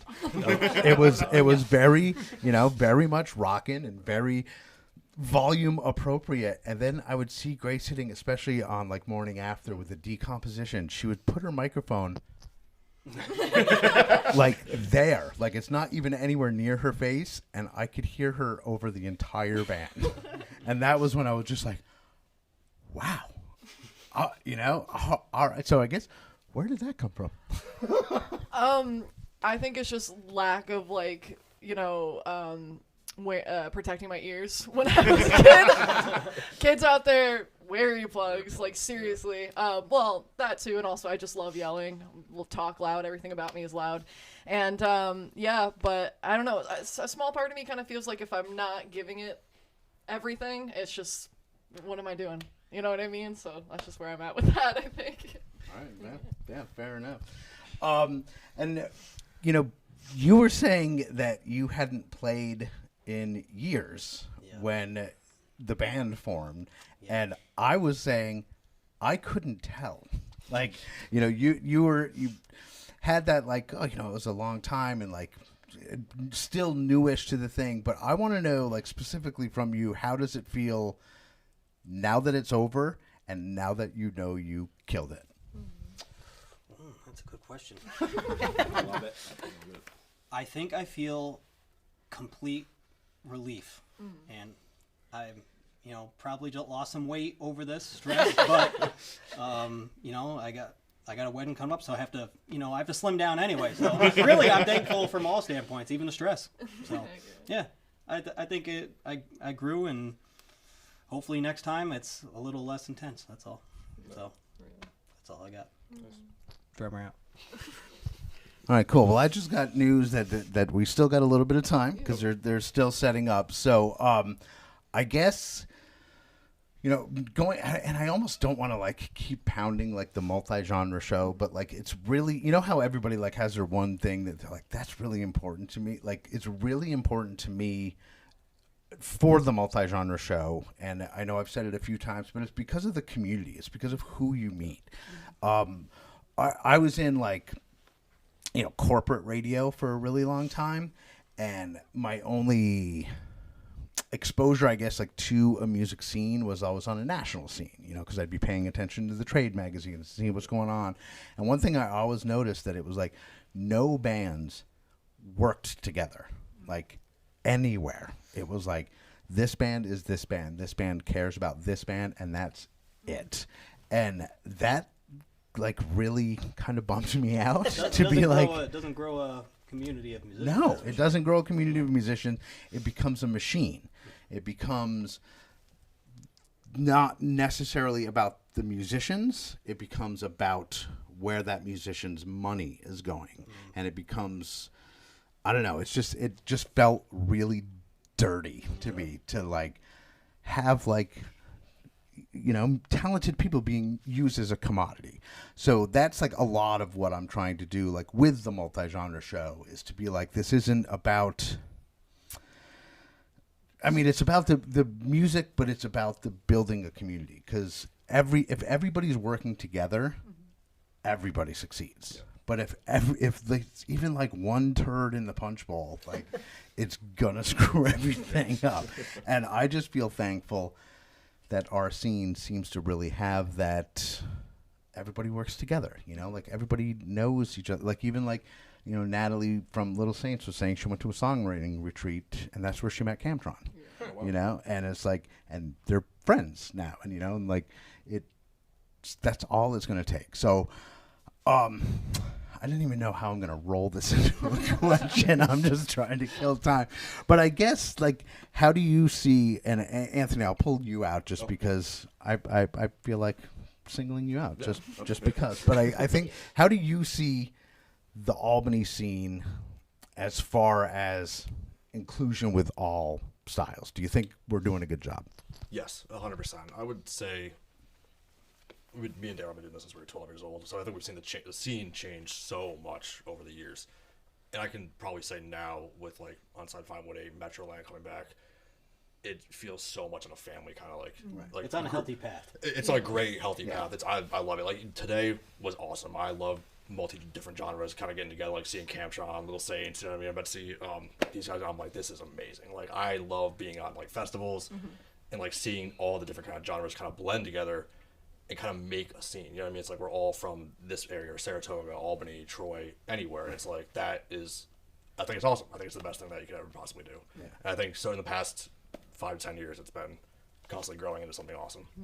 Cool. Yeah. Do you want to add anything on it? One thing that I'll say is we, as a band, used to have a rule that we don't play new songs live until they're released. And that last song is, I think all of us agree, our favorite piece of music we've ever written. And we felt compelled to play it here and debut it.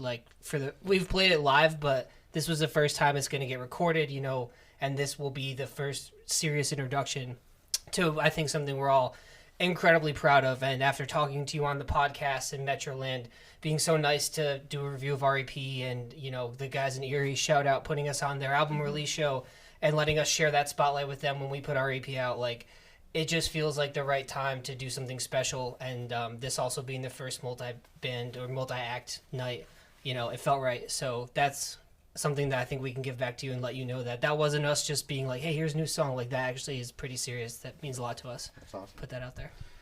Yeah, and actually, TJ from Erie, or actually Erie in general, I know Chad, the drummer, is listening, or he was at least a little bit ago. But the whole reason we're here kind of goes back to them because they did our band show. Erie did our band show, and I had never heard of our band show, and I watched, the Erie live stream. It was interacting, and then Christian and Patrick reached out to me and asked my band to be on it, and that was like a really cool experience. And then we've kept in touch, and then it rolled into, they contribute to the podcast. They're on the podcast every week. I don't know if you knew that, but on Weekend Spotlight, they do a segment every week where they, take a band, and your performance will almost certainly be on an episode of Unsigned518 at some point, but it's just helping build, and even beyond like our scene, because like we're down in what, 845? Is it 845 down here? Yeah. So like we're, in a different area code, but it's still, when you're talking about bands, I just feel like that distance doesn't mean as much, because like I'll travel 2 hours to play a gig, and I think we're working our way to building an even bigger scene by I like bringing them in. So you kind of get excited when you get to get away a little bit and play for a new group of people. No matter because you're always playing with your guys, but you get excited. You're like, yeah, I'm gonna play for some new people. Like I hope they can experience like what we experience. So and even if you get one person, if you play a show and there's these people that haven't heard of you, and one person is like, wow, I really like those, and if you just do that consistently, and like that one person, it's almost like the opposite of. Like in the restaurant business, they would always say that, if people like their service, they won't say anything. But if they don't like it, they'll tell everybody. And it's like almost the opposite in music. Like if someone sees a band that they really like, it's ingrained in us to tell everybody about it. And I mean, even, not to fanboy out, but like when I first saw you guys, I looked up your music and I listened to that EP 200 times. Like I would just listen to it over and over, and Manny can attest behind the camera. I was in here singing along when you guys were playing. I was sitting there and I knew all the words. So it's really cool to be able to bring you guys down. And again, like I was saying to Natalie, I think off record, but like the bands that I chose weren't just arbitrary. Hey, I'm just going to bring a couple bands down. It was like I put thought into it. We had been talking about it for weeks before I even, asked you guys. Like we were solidifying, and then it was like, I really got to think about who I want to bring down. And, you guys just stood out. And I think there's good things coming. Our band show they killed it. Like this was just awesome. Like, I mean, you picked out like the greatest people. I had a great time. We were in the green room earlier. We were rocking out, jamming to everyone I was playing.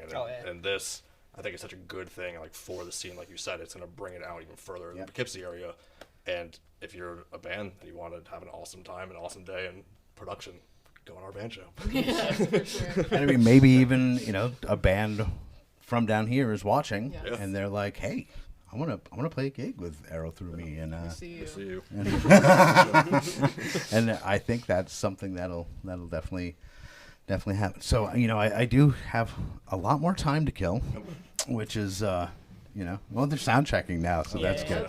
Yeah, but the other thing that I think is really great about what Christian and Patrick do, and I think you guys as musicians can appreciate it, is everything they did was for you. Like they just wanted you to be the most comfortable you could be. They wanted everything to be right. They want and it's. You don't get some venues you don't get that, and I mean everybody's heard had the grumpy sound guy when you're like, can I get a little more me? And then but like here they're just like absolutely whatever you need, and like that opens up creativity. Like if someone's pardon my French, but if someone's a dick to me, I'm in my head about it the rest of the night. And like even if it's something as simple as a sound guy like being grumpy, like I'm in my head about it, and I'm not going to be able to give my all. And I think they really did a good solid job. Solid job here. I wonder what else I can talk about. Can we give a couple of shout outs? Yeah, absolutely. Here, give shout outs for like the next 10 minutes.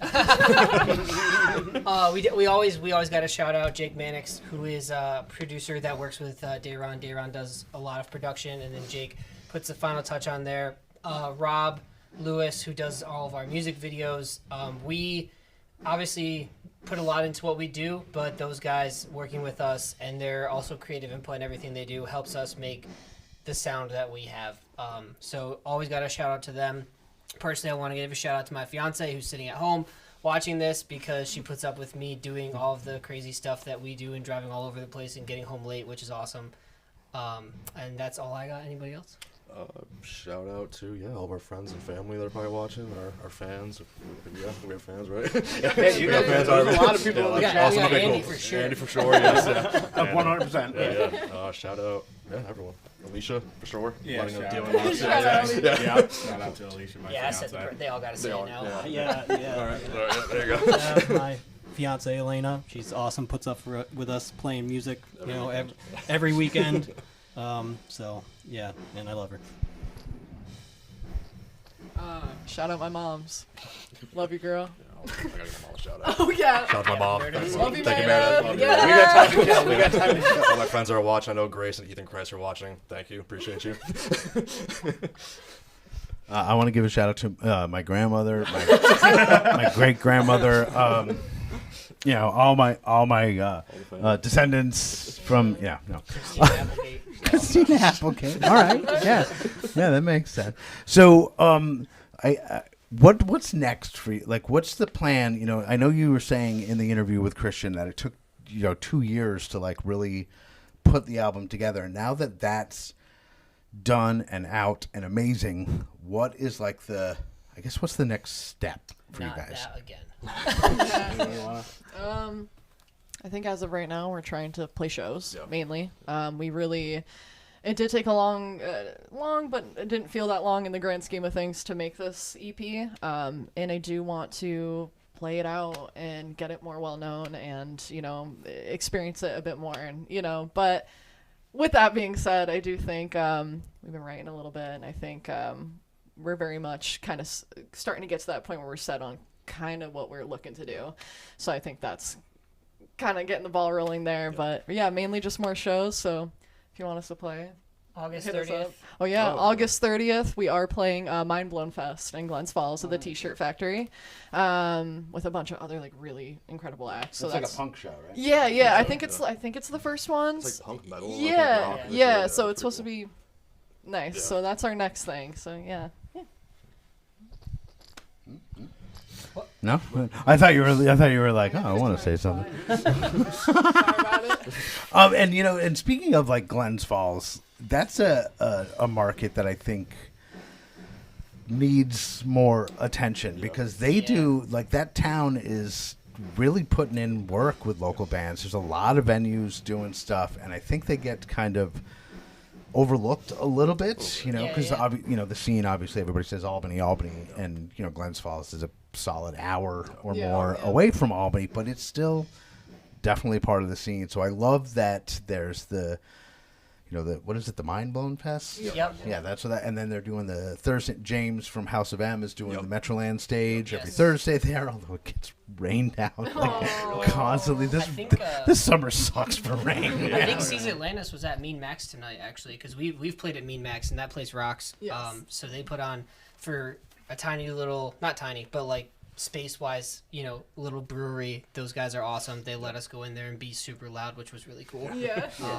And that's kind of what I mean with Glens Falls is that there's places that are maybe not necessarily designed as a music venue. Like Mean Max is a tap room, like a brewery, and they put on great shows, and they're not afraid to bring in full bands and put on shows. And you are correct. C's Atlantis is playing there tonight, so that's really good. Shout out to C's Atlantis. James Mullen, what up, dude? Yeah, what's up? I saw them on. I didn't fully watch the thing, but him and Alyssa from Metroland were in the parking lot at SPAC, interviewing people about what they like about Dave Matthews. Oh. And, like, Mostly the smell, right? yeah. And it was like, I'm not even gonna say anything, but I'm just like, man, I'm pretty glad I didn't get that assignment. Is all I'm saying. I've actually interviewed Dave Matthews, by the way. Really? Yeah. Did you ask him about dumping his poop all over those guys? No, but it was funny. Oddly enough, I did have a poop question, and it was well before he dumped all that poop on the people. Dude, you did it. I kind of predicted, but it was actually a dare. My program director at the time asked me to ask Dave Matthews if he ever wrote a song while he was pooping. And he said that I wouldn't do it. And I did. And I set it up, very serious. I think I said, something like, Dave, a lot of artists get inspiration from a lot of places and a lot of experiences, will bring that inspiration. Has the experience of pooping ever created a song? And I can't remember what he said, but he was not impressed. And so that's my claim to fame. I'm like, oh wow, I actively pissed off Dave Matthews. So that's fun. I also made fun of Jack Black for mispronouncing Albany. That's Yeah, he called it Albany. And I was like, It's not Albany? dude, it is not Albany. How are we looking on time anyway? Huh? I think Mike can juggle. I can actually do a really good cartwheel, but I don't think there's enough room on camera. No, you could just go. There's too many things to hurt yourself on.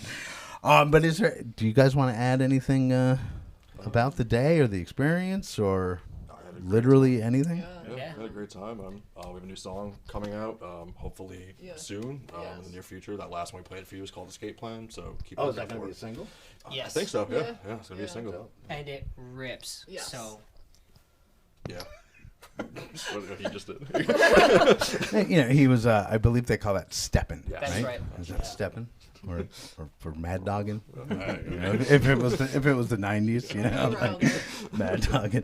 Or actually, isn't mad dogging just the dirty look? Mean mugging. Oh, right. Mad dogging, mean mugging. Yeah. Ooh, I got a little Patrick in my ear. Sweet. All right. So we're almost ready to get you guys out of here.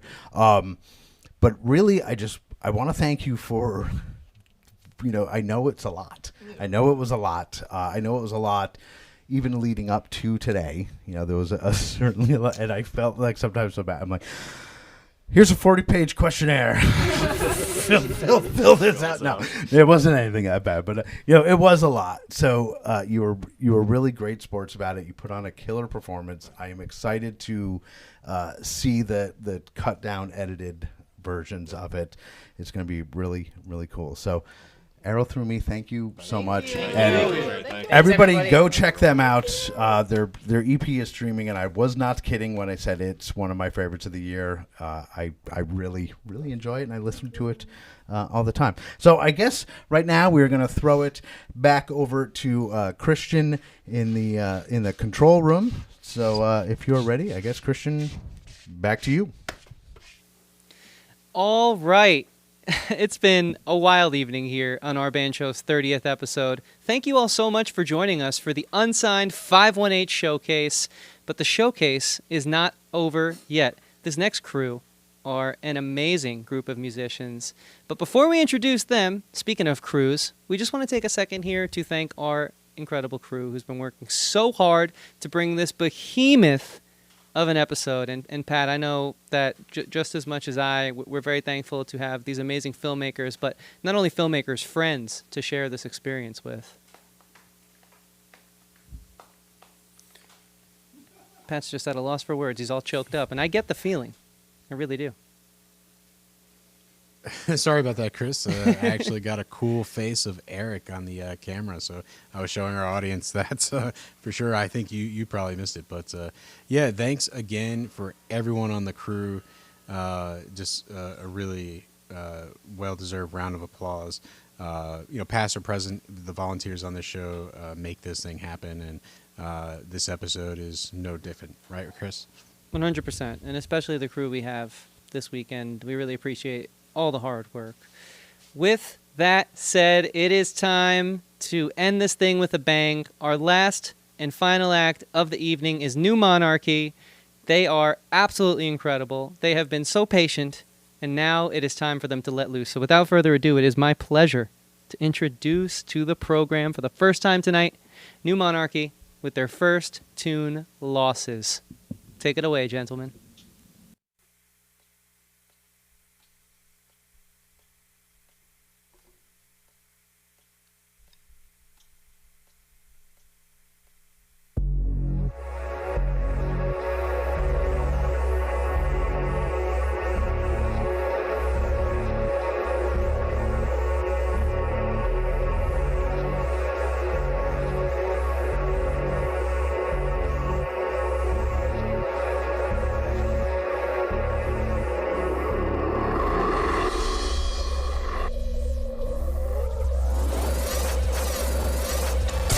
Cover my losses.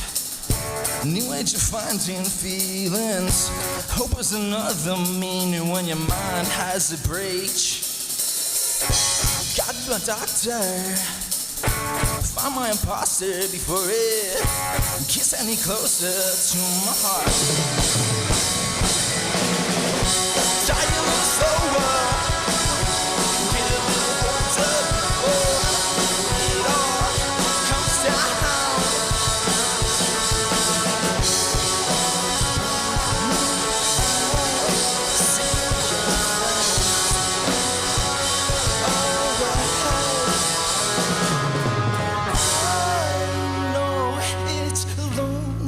To go all alone. The voices have full control. Almost. I'm telling you now. The whisper is out. Ending is near. Have no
This next song is called Hostage.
through my disguise.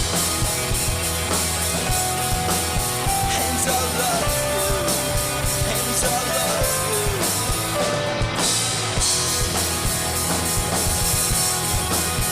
And you love me, and you love me. Woo!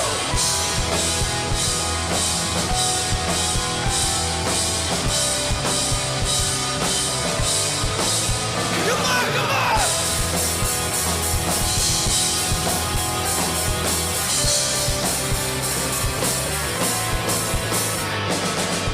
Put the money in the bag and make it fast. Got something I need and want it bad. There's nothing you can say to me. Do as I said and you'll be free. I can be your only one that saves you from my gun. You look to me with those eyes, you see right through my disguise. And I love you till you love me.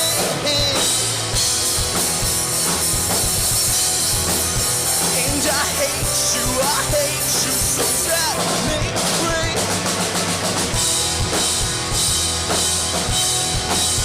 And I love you till you love me.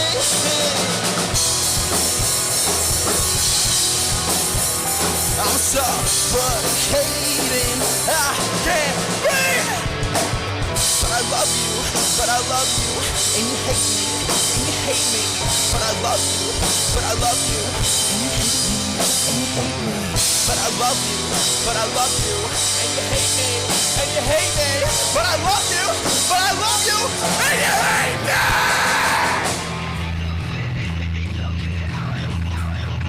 Whoa.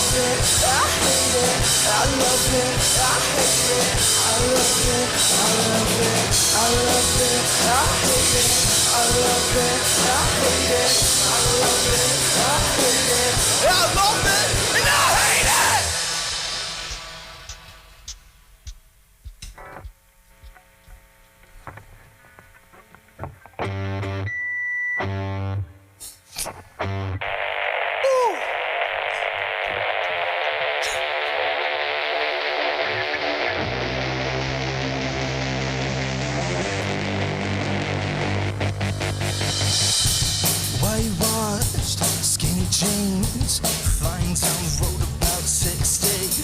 All I see is hair flying by. Cigarettes and lighters, making our lives a bit brighter. Nothing's keeping us blue beside the sky. Daydreams are like a nightmare. They haunt me everywhere. So I put it in drive, I put it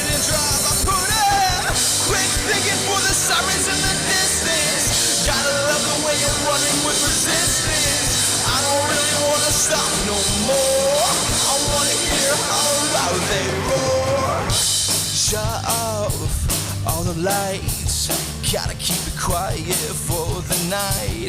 I can still hear them in the distance. Keep it down and we're in the clear. The way you bite your lip out of fear has got me so excited. Daydream to nightmare, I'm haunted everywhere.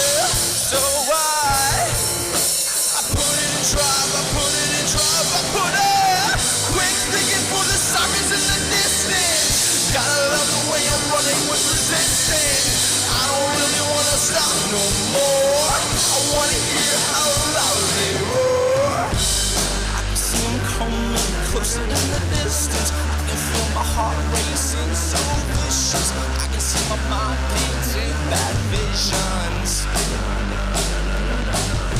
My daydreams are like a nightmare. They haunt me, and I don't care. So I put it in drive, I put it! Quick thinking for the sirens in the distance. Gotta love the way you're running with resistance. I don't really wanna stop no more. I wanna hear how loud they roar. Quick thinking for the sirens in the distance. Gotta love the way you're running with resistance. I don't really wanna stop no more.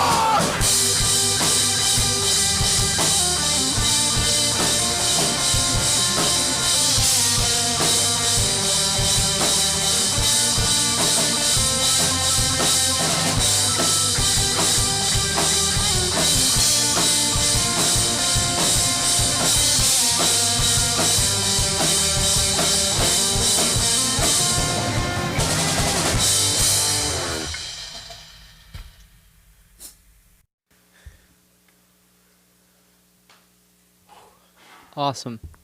So good. New Monarchy. Welcome to the show. Thank you for having us. Thank you. Oh, of course. Of course. The time has come. It's been a long day. You guys have been so patient, and we're finally here, and I can say it was worth the wait. I hope you guys are having fun, because we're really enjoying this. Oh, yeah. I think we fully agree. Absolutely, man. Amazing, amazing. We'll get to Pat in a second, but before we go any further, I want to talk to you guys about something I found interesting from the bio you submitted. So let's get to know each other a bit. You wrote, New Monarchy is an alternative rock band that named themselves after growing up in a constantly changing environment, which influenced your worldviews. Talk to me about that. That's a powerful statement. Yeah, I mean, Patrick and I first started this band, I guess, like, officially in 2021. But before that, we were always close friends because we're neighbors, so I guess not by choice. Sometimes. So we've always been making music. And, I think, like, growing up in the early 2000s into, like, late or early, whatever, 2010s, when we started to gain consciousness a little bit. There's like a lot of stuff that's going on, and we have a bunch of deep talks, and ended up just kind of saying, you know what, New Monarchy, something along those lines, I think. Cool. I was going to ask you where the name comes from. Well, so it's kind of like a subtle political statement. Is that? I guess. Or a reaction, maybe. Yeah, I mean, it could have some political value in it. Cultural reaction, maybe. Yeah, I mean, to be honest, there was this one video game that we used to play called Destiny. Big fans, and there was a faction in there, so political. Yeah, I get.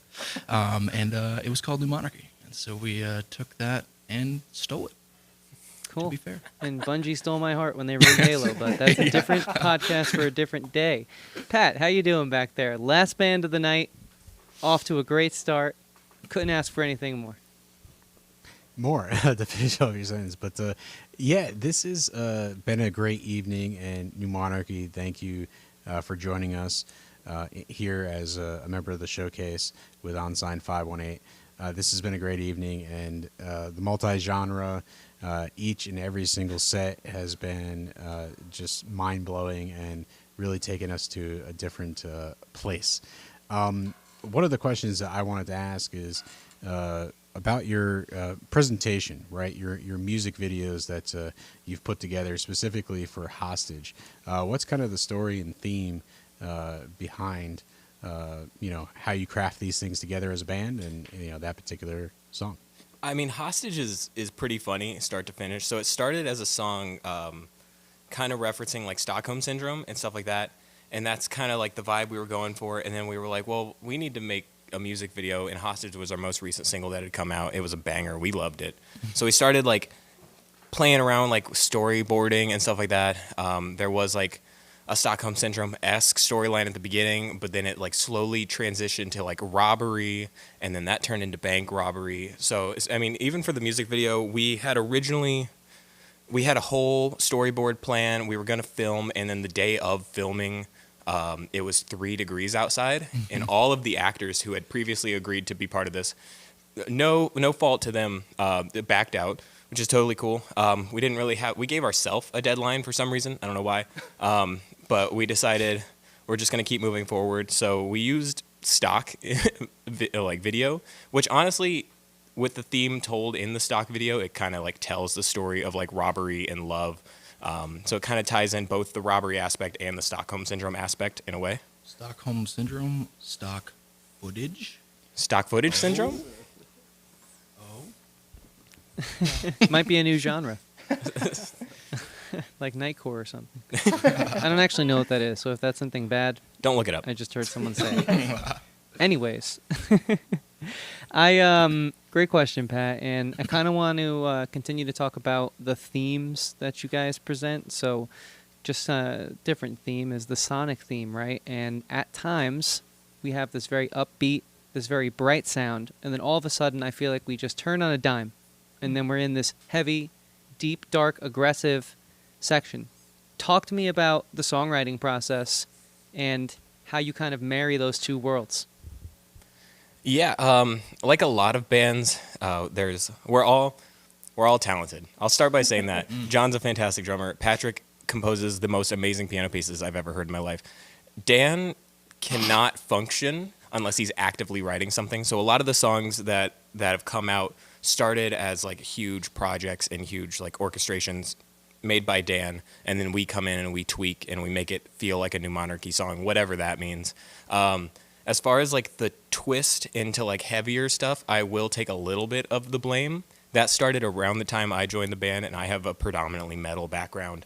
I'm in 2 other bands that are nowhere near the genre of New Monarchy, but I mean, I'm like, hey Dan, listen to this music, and then all of a sudden he's like, hey, I wrote this song. It's in A standard, and I'm like, that's not gonna work. So put it in drop D, and we'll take it from there. Yeah, A standard's pretty low. That's like true chugging territory. Yeah. Makes my back hurt just thinking about it. No, but that's really cool. And where do the samples come in? What's the inspiration behind all this? The really cool sonic tapestry we're hearing, the sound effects, the additional synthesizers. I love it. And what's the creative impetus behind that? Well, like what I was saying earlier, when Patrick and I first started writing together when we were like middle school, the first types of songs that we were writing were like all film scores. We really like the Jason Bourne movies. John Powell. Yeah, John Powell, I think, is the composer for like all those soundtracks. So having all those like weird background elements that are stereo hitting you at different rates and different times kind of always stuck with us. And it just kind of crawled into New Monarchy. Yeah, there was a really cool moment in one of those last songs where you had like this dialogue. I forgot what song that was, but it was like very cinematic. Like this evil demonic voice was talking to us. Yeah, Hostage, yeah. Yeah, Hostage, that's right. I get that. That's cool. So big cinema fans, and as musicians, your ears are always hearing any music that's played, so you're really peeking up during those spy thrillers, and I kind of hear some of that feel in there. Very cool. Pat, as a movie fan, I'm sure you're and a spy fan nonetheless. Pat very proudly boasts that he recently rewatched all of the Mission Impossibles. Did you pick up on some of that tension, that spy thriller tension that's subtly infused into their music? Yeah, I don't know if you're as popcorn flick as Mission Impossible, but no, not at all. Talented Mr. Ripley. There's a bunch of movies over the decades, and I could totally see like a little bit of psychological thriller. Your music being a part of that, and I know you're talking about film and those scores kind of being a major influence on the band, but can you give us like other influences, from other bands out there, or just maybe not even directly from music, like what powers the New Monarchy sound beyond film scores? I mean, recently a lot of the newer songs, the whole vibe of the songs was to get people moving. We had started the process of writing our last EP and planning our first tour at the same time. So that kind of came into effect. We're like, let's build the perfect set list. So a lot of like pumped up bangers, but then we can't like leave the softer roots of New Monarchy behind. So we've got a couple of the softer songs. As I mentioned before, Patrick's a beautiful composer, so he got his own piece at the end of the EP. It kind of just tied everything together. I feel like, especially from like a cinephile standpoint, there's like every song on the EP almost feels like a different sort of like thriller, whether it be like spy or military or like fiction, nonfiction, science fiction, everything. I feel like a New Monarchy song could be slipped in. I forget what the initial question was. No, that's totally fine. I love where you went with that. And that's really cool because now, I mean, I've listened to the EP quite a bit, but I can certainly reapproach it with fresh ears under the guise of the inspirations that you just went into. So I don't want to take too much away from Andy, who I know has been doing a fantastic job back there. So I'm going to save the rest of the talking for him. But before we do that, Andy, the man who helped put all this together, we just want to let you know that we really appreciate working with you. Everyone should go support Unsigned518. Absolutely incredible people over there. And it's just so great having Andy back in the studio on the crew side this time around. So without further ado, this has been the first Our Band Show Unsigned 518 Spotlight. Thank you all so much for taking your time to support these incredible bands that we were able to bring to you this evening. It was quite the endeavor, and we truly appreciate your listenership and patronage. So without further ado, please find all of these bands on their social media, listen to all of these bands on the streaming services, and maybe catch them at a show. You won't be disappointed. So, guys, can you do us the honor of taking us out for the final set of the evening? Absolutely. Yeah, hell yeah. Perfect. So, without further ado, let's hear Ghost by New Monarchy.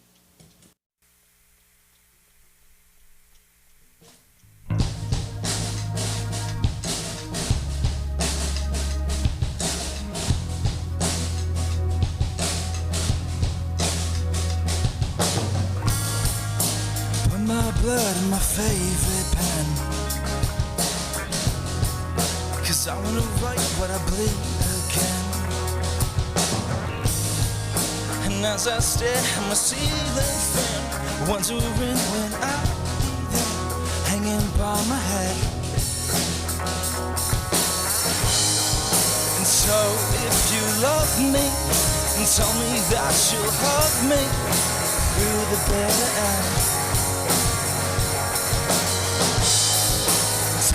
That you love me and promise me you'll hug me. I'll haunt you till the end. I feel like a ghost now, 'cause I hate the way you shut me out. If only you knew the things I knew. I feel like a ghost now. I feel like it.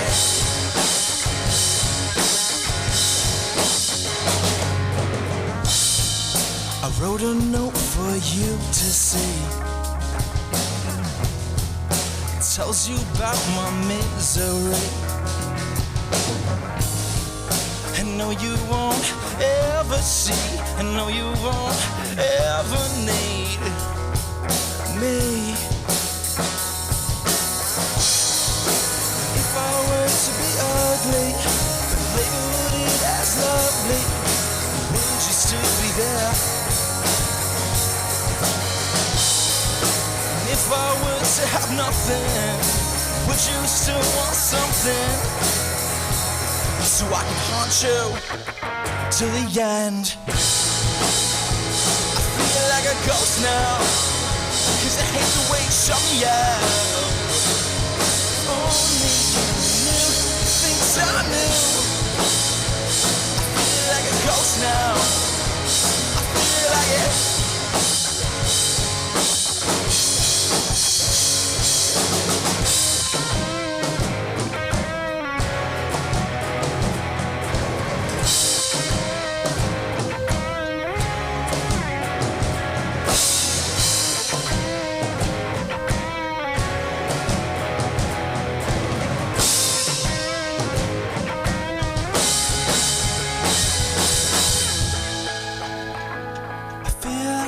Now, 'cause I hate the way you shut me out.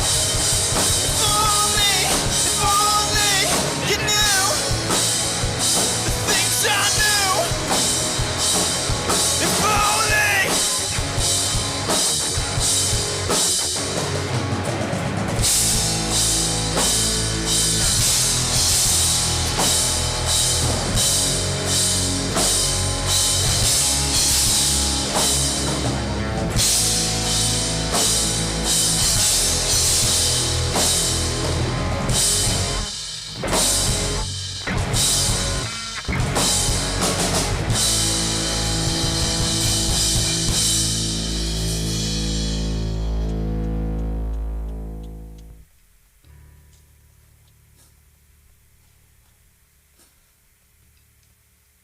So our last song's called Lab Rat.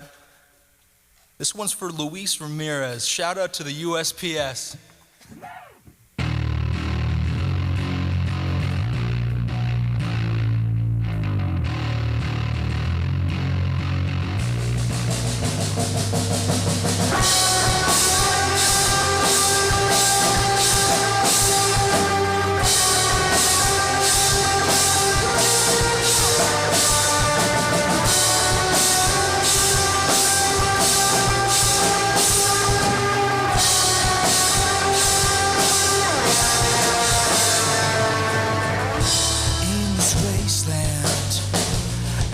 Something that you want, it is graceless, a mind of its own. Just can't get enough. But watch them break it. We're closing the doors, they can't take it up. But watch them break it. Feeling ain't creeping up. Are we to judge? You're choosing everyone but us.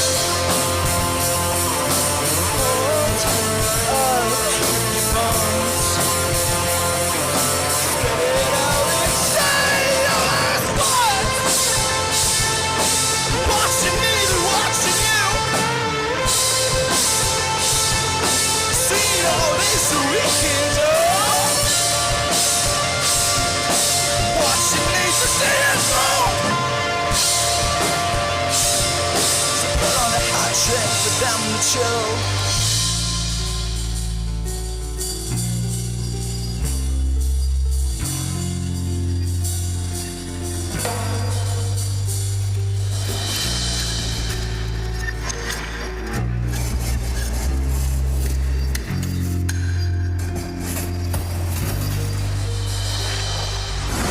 We've gotten so far. Watch out, watch out, watch out. We're coming through, but oh God, look at the things that you made me rue. Oh my God, the one who taught me right, it'll have to do for my pride. Is the only thing left between me and you. Who am I to you? Everything you hold dear and true. Or have I become just a lab rat with a loaded gun? Watching you, seeing all this we can do. Watching me to see it through.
All right, so we did it. Oh my God, that was New Monarchy. That was amazing.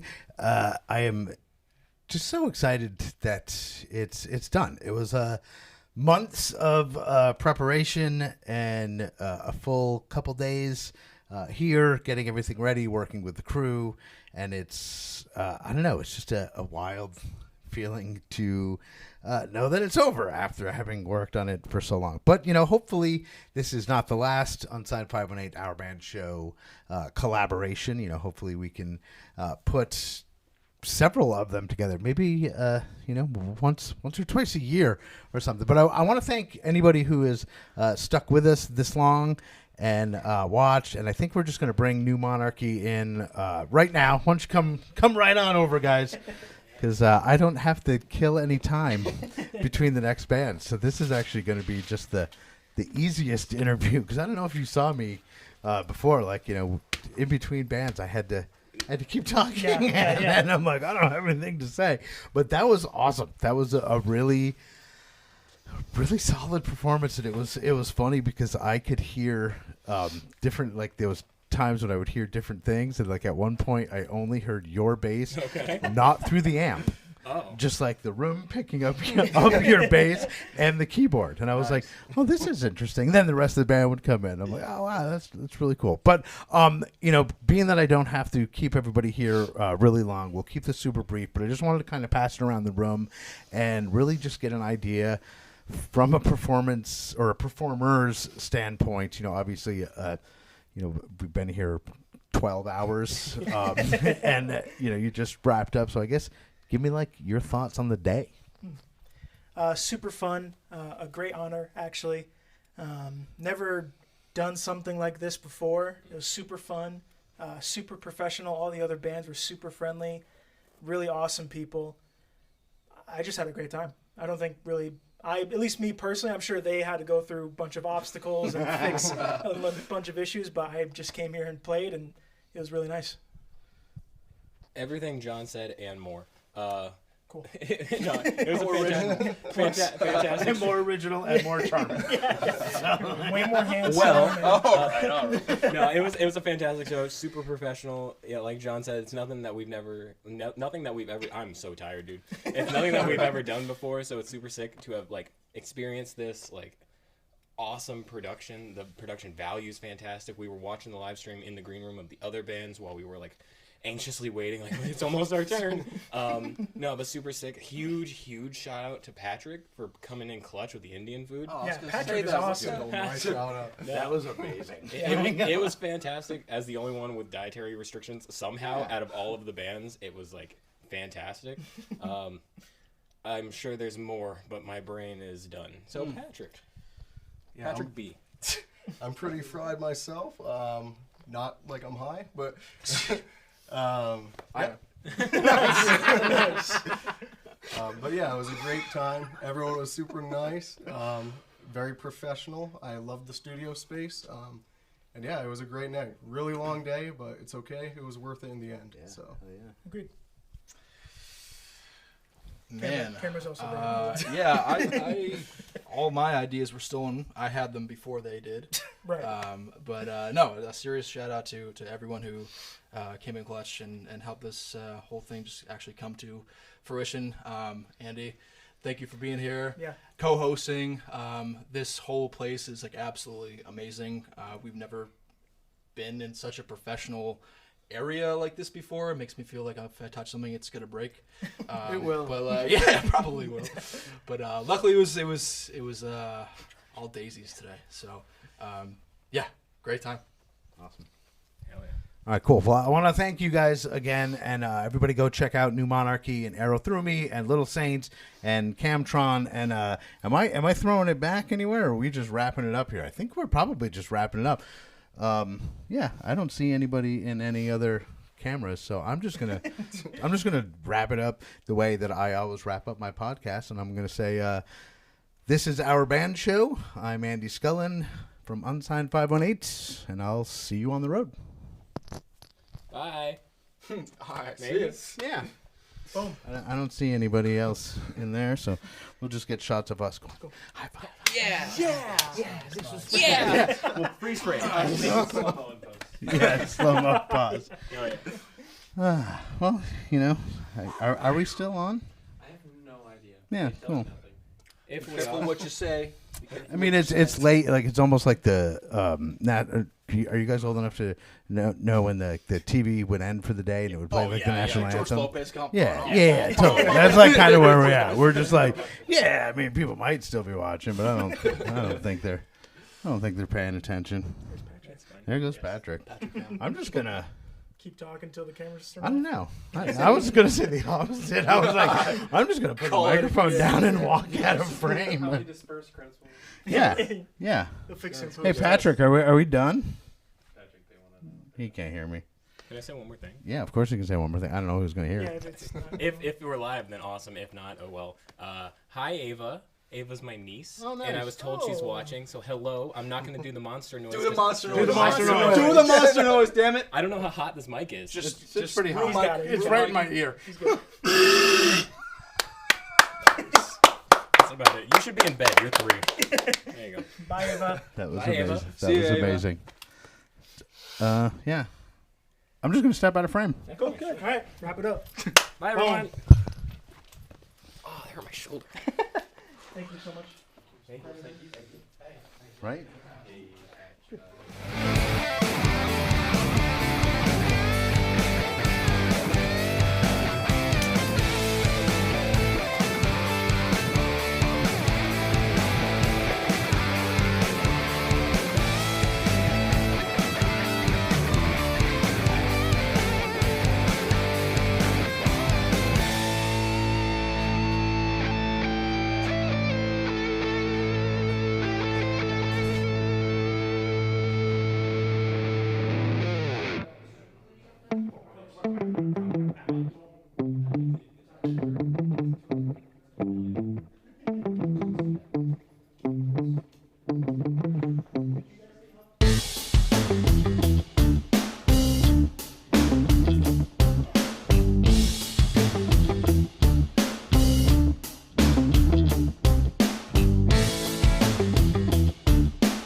I'm coming to, not sure what it was, loneliness and buzz. Oh, hold out for you, but all I get is old, and there's nothing there to hold on.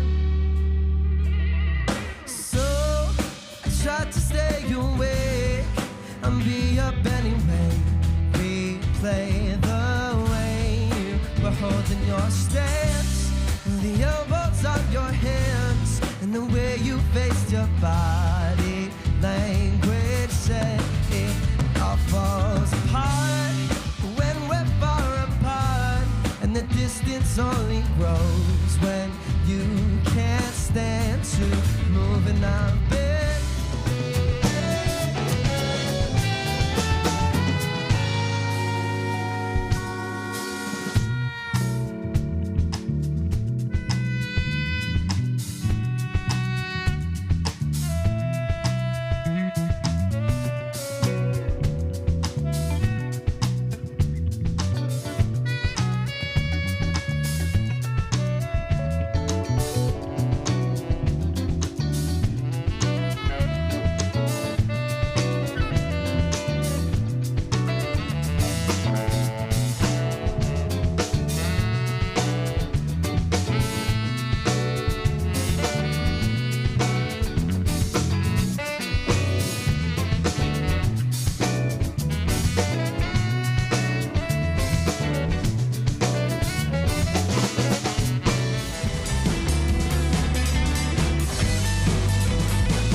Welcome from school.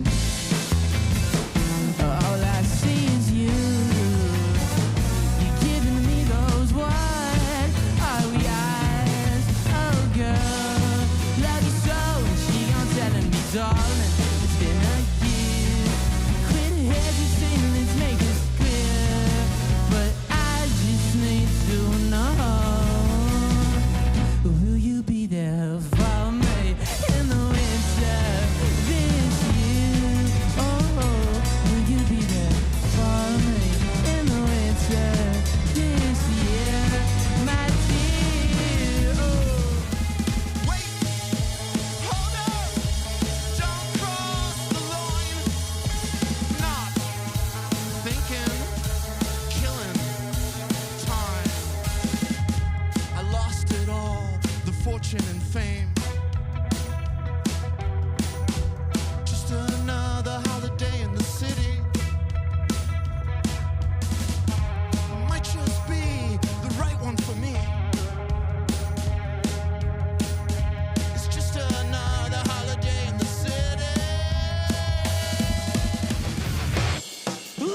vomit glances in the bedroom and put your set in touch between my day. And little memories pull the trigger, pull the trigger for me. Nothing worth keeping is easy.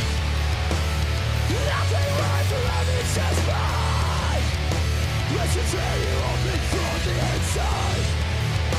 And remember why you gave yourself to it. Nothing worth keeping is easy. Just someone to bring home. That night, any night, it was good enough for me. I was fucked up, I was carried about all the wrong things I had in my head. Come out, wherever you are, they said. Come out, there's no hiding anymore from me. Come out, wherever you are, they said.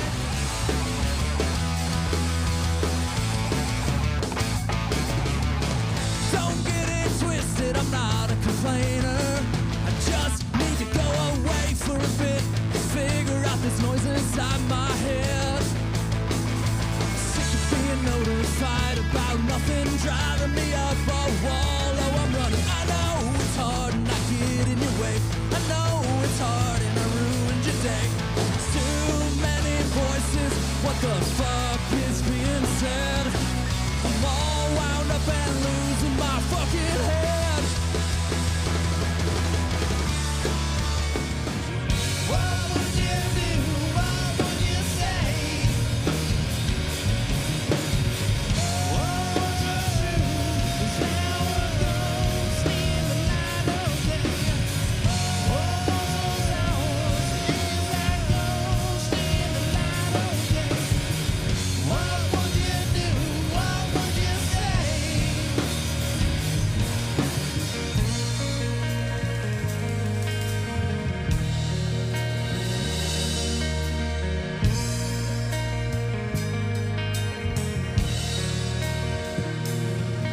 Vast Daddy's Treetop Casino. Vast Daddy's Treetop Casino. Vast Daddy's Treetop Casino. Vast Daddy's Treetop Casino. Vast Daddy's Treetop Casino.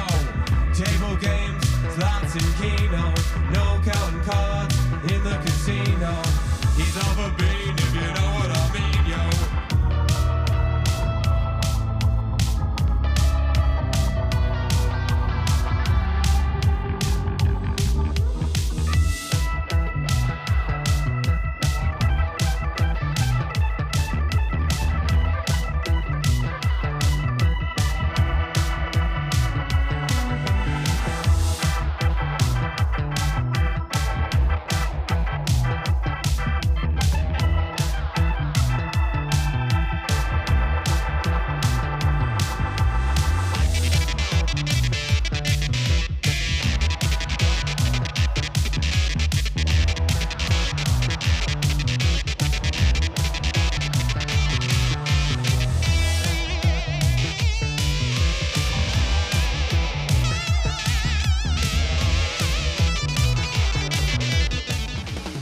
He was born on a Saturday in '73. He loves punk rock music. That is a 13 cabin in the dazzle jam. On the bass guitar with the shortwave radio band. This motherfucking Andy scolding. Look at motherfucker, 'cause here it comes. Andy scolding. Wearing his orange hat. Welcome to Unsigned 518. I am here with Dew Point. How's it going, guys? How are we doing? And what we're going to do is we're going to start over here to my left and just introduce yourself and what you do in the band. Hi, I'm Max Munsert. I play guitar, among a few other things, but that's pretty much it. Hello, my name is Makai McClinton. I am a singer at Dew Point. Hi, I'm Alex Warner. I'm kind of the photographer, and I just help out recording, bouncing I'm ideas. Dylan Bruce. I play piano, and I'm like the main guy of Dew Point. This is my collaborative project, so Nice. Yeah. So I guess we want to just, I was saying before we got going, like I have no plan. This isn't an interview. It's just a conversation. But I guess just tell me, whoever wants to start. I guess if you want to start the like, how did DuPont get going? And tell me the story. What's going on? Yeah. So I've always been into music since I was in like elementary school, and I brought that to middle school. I started a band that never got together with two of my friends in middle school, but that never worked out. We never had an actual like jam sesh. But then I got to high school and I started playing more and more and wanted to take it more seriously, wanted to pursue it. And I just had a couple people I was jamming with, and now in college here I met a couple of other people like Max. I met because I had written this song previous year or 2 previous years ago, and I was just figuring out like who's gonna play on it. And my buddy Makai, I performed a lot with him in high school. We've done a lot of shows together, so I was like, you know what, Makai, we'll definitely collab on this song. I had a couple of lyrics written for him that I wanted him to sing, and then Alex, we'll definitely touch on that later, but Alex is a real key point of this song, just because of the actual visuals of it. He did a lot of effort on that. I mean, that's more on the song, but like the actual band, I would call it more of a collaborative project. It's not really a band. I know like the Instagram's dewpoint.band, but it's really kind of my project along with people who want to work with me and people who want to I mean that's pretty much it. Just people who want to work and play music, and I like writing lyrics and writing chord progression, so that's kind of my thing. And then I have other musicians who are very talented come on, and they help me out with all the other complicated stuff. So I mean, basically you lay down the roots of the song, the chords and the lyrics, and then it's intended to be a revolving door perhaps of musicians that come in, or is this like the core group and there'll be other people that join in? Yeah, like this past song, we had another drummer from school come on the song, which that helped out a lot because I didn't know who was going to play drums. I didn't know who was going to play lead guitar in the song, so I was just fine. I had some parts written, but then I found Max, and I was like, you know what, that's real good. He's a real good guitar player. I was like, you know, he's got to be on this song. And so, do you guys all go to college together? Is that? Me and Max do, but Makai and Alex you don't. But they can definitely touch on that if you want to. Yeah, sure. So I guess my involvement with DuPont really started, I would say, in our senior year of high school.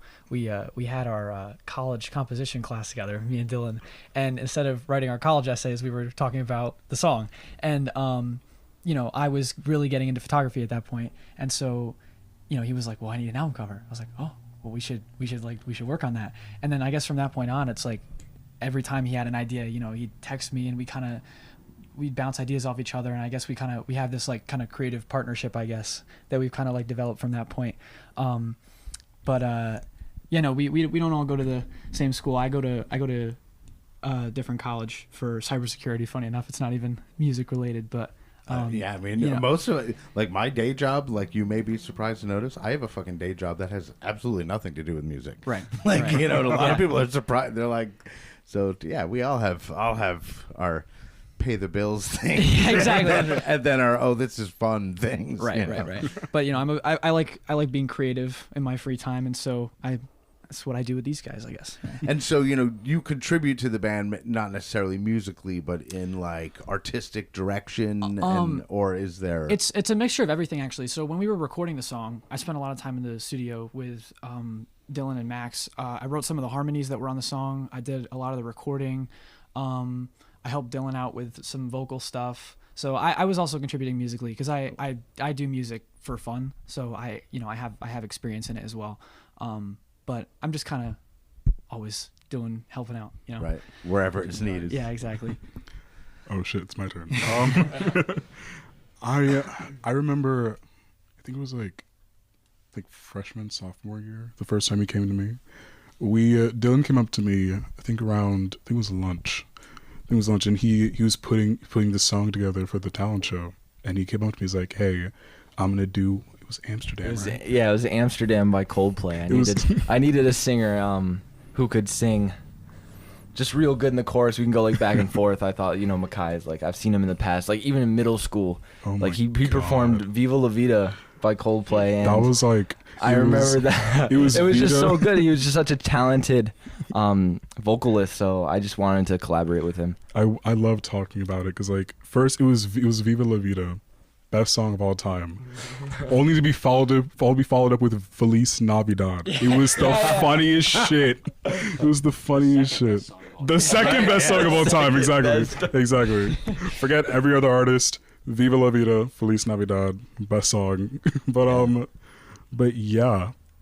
But in the midst of that, I also started doing theater. So it was theater on top of singing with Dylan on like in talent shows, working on songs like On Hold.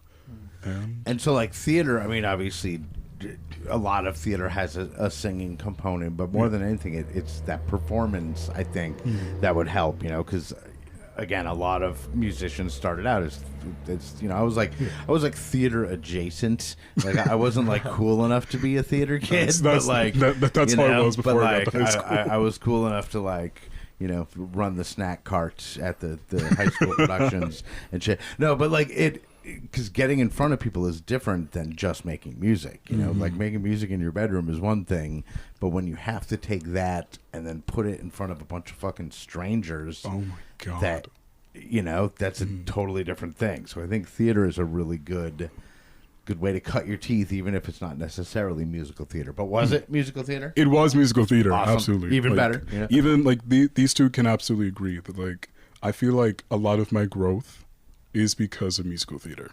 And even now my mom asks me like, oh, how do you sing in front of all these people? I look her in the eyes, I say, I have no fucking idea. I have no fucking idea. It's funny because I did theater as well. I wasn't on stage. I was the lighting guy at school. Oh yeah, I should probably hold my phone. I was the lighting guy at school. But I remember like through the couple of years that I helped out and was involved, Makai, I watched him kind of grow as a performer and really come out of his shell. Our senior year we did Rent, and that show was insane. Like that was by far one of the most, like you moved the entire audience. But that was like you shined on that stage. That's where you really, I think, found yourself from my point of view as a performer. And I think a lot of, you know, because high school like band and high school theater like doesn't get enough credit for what it does to people later on down the road. You know what I mean? Because just having in not even just performing in front of people, but like learning the fundamentals of music, even if it's on clarinet. You know, you're like, oh, I played the clarinet and I gave it up in 6th grade. You still learned music fundamentals from it. Exactly. So when you pick up the guitar later on down the road, like there is going to be that connection. So I wish I could say that because from 5 years old, I played drums for a good chunk of my life. That was my first instrument too, but it was because I was the chubby asthma kid. And oh my god! I wanted to play fucking saxophone because, like, you know, the saxophone was cool and shit like that, you know, and I couldn't. All the chicks. Yeah, and I couldn't because I couldn't fucking breathe. For me, it was my sister's like violin. I always wanted to play it, but it's like I didn't even know how to start. I didn't even know how to hold it. Yeah. Like the first thing she told me is like the way you hold it with your right hand. You hold the neck with your right hand and you put it under your chin. I'm like 5-year-old me hearing this. I'm like, okay, all right, cool. But then once I reached 5, I started doing drum lessons at Music Traders. I still remember. I'm very confident considering I gave up at like 10, 11 years old. 10, 11 years old. Still got, you know, you still got it. And even if you're not a drummer now and you're a singer, I guarantee you shit that you learned in those drum lessons can be used now. Like as a vocalist. Early days of practicing instruments. That is debatable because I can't read sheet music worth a damn. I can't read it. I can't read it. I can keep a beat. I can name like 4x4. Oh, like sheet music 3x3. with drums? No, just sheet music in general. Oh, because I was gonna say I can't read sheet music with drums to save my life. Like you know, and like that blows my mind to see people that are like, oh, what are we playing? Put out the music and just play it. I'm like, I was like, if you play the song for me, I'll be able to keep the beat or something similar to that. If you put sheet music in front of me and say, here, play this, Even if it's I could drums, if you I like will. stripped it down. You know, like if Yeah. you were doing like acoustic guitar and it was like, here's the chords. Like if it was a song that I knew, you could just throw the chords at me and Exactly, I could read and no exactly. problem. Or like Easy. tablature or something. But sheet music, I don't Yeah, know. no. It might be a little, especially like with a keyed instrument like piano. I feel like the world slows down when I get in front of a piano. I'm like, okay, it's A, B, C. You know, I'm like, fuck. The only song I know how to play on the piano is "Mary Had a Little Lamb." It's just me just remembering. How do I make it different? I think I'll play this assortment of Black Keys next. I have my moments. Like I've got a keyboard right there, and I've got a keyboard over there, and like I have my moments where I'm like, I'm learning now. I'm learning how to play the piano. get on it. I'm fucking doing it, and then I'll be like, nope, this is very hard. Exactly. Like, I'm gonna stop now. Like,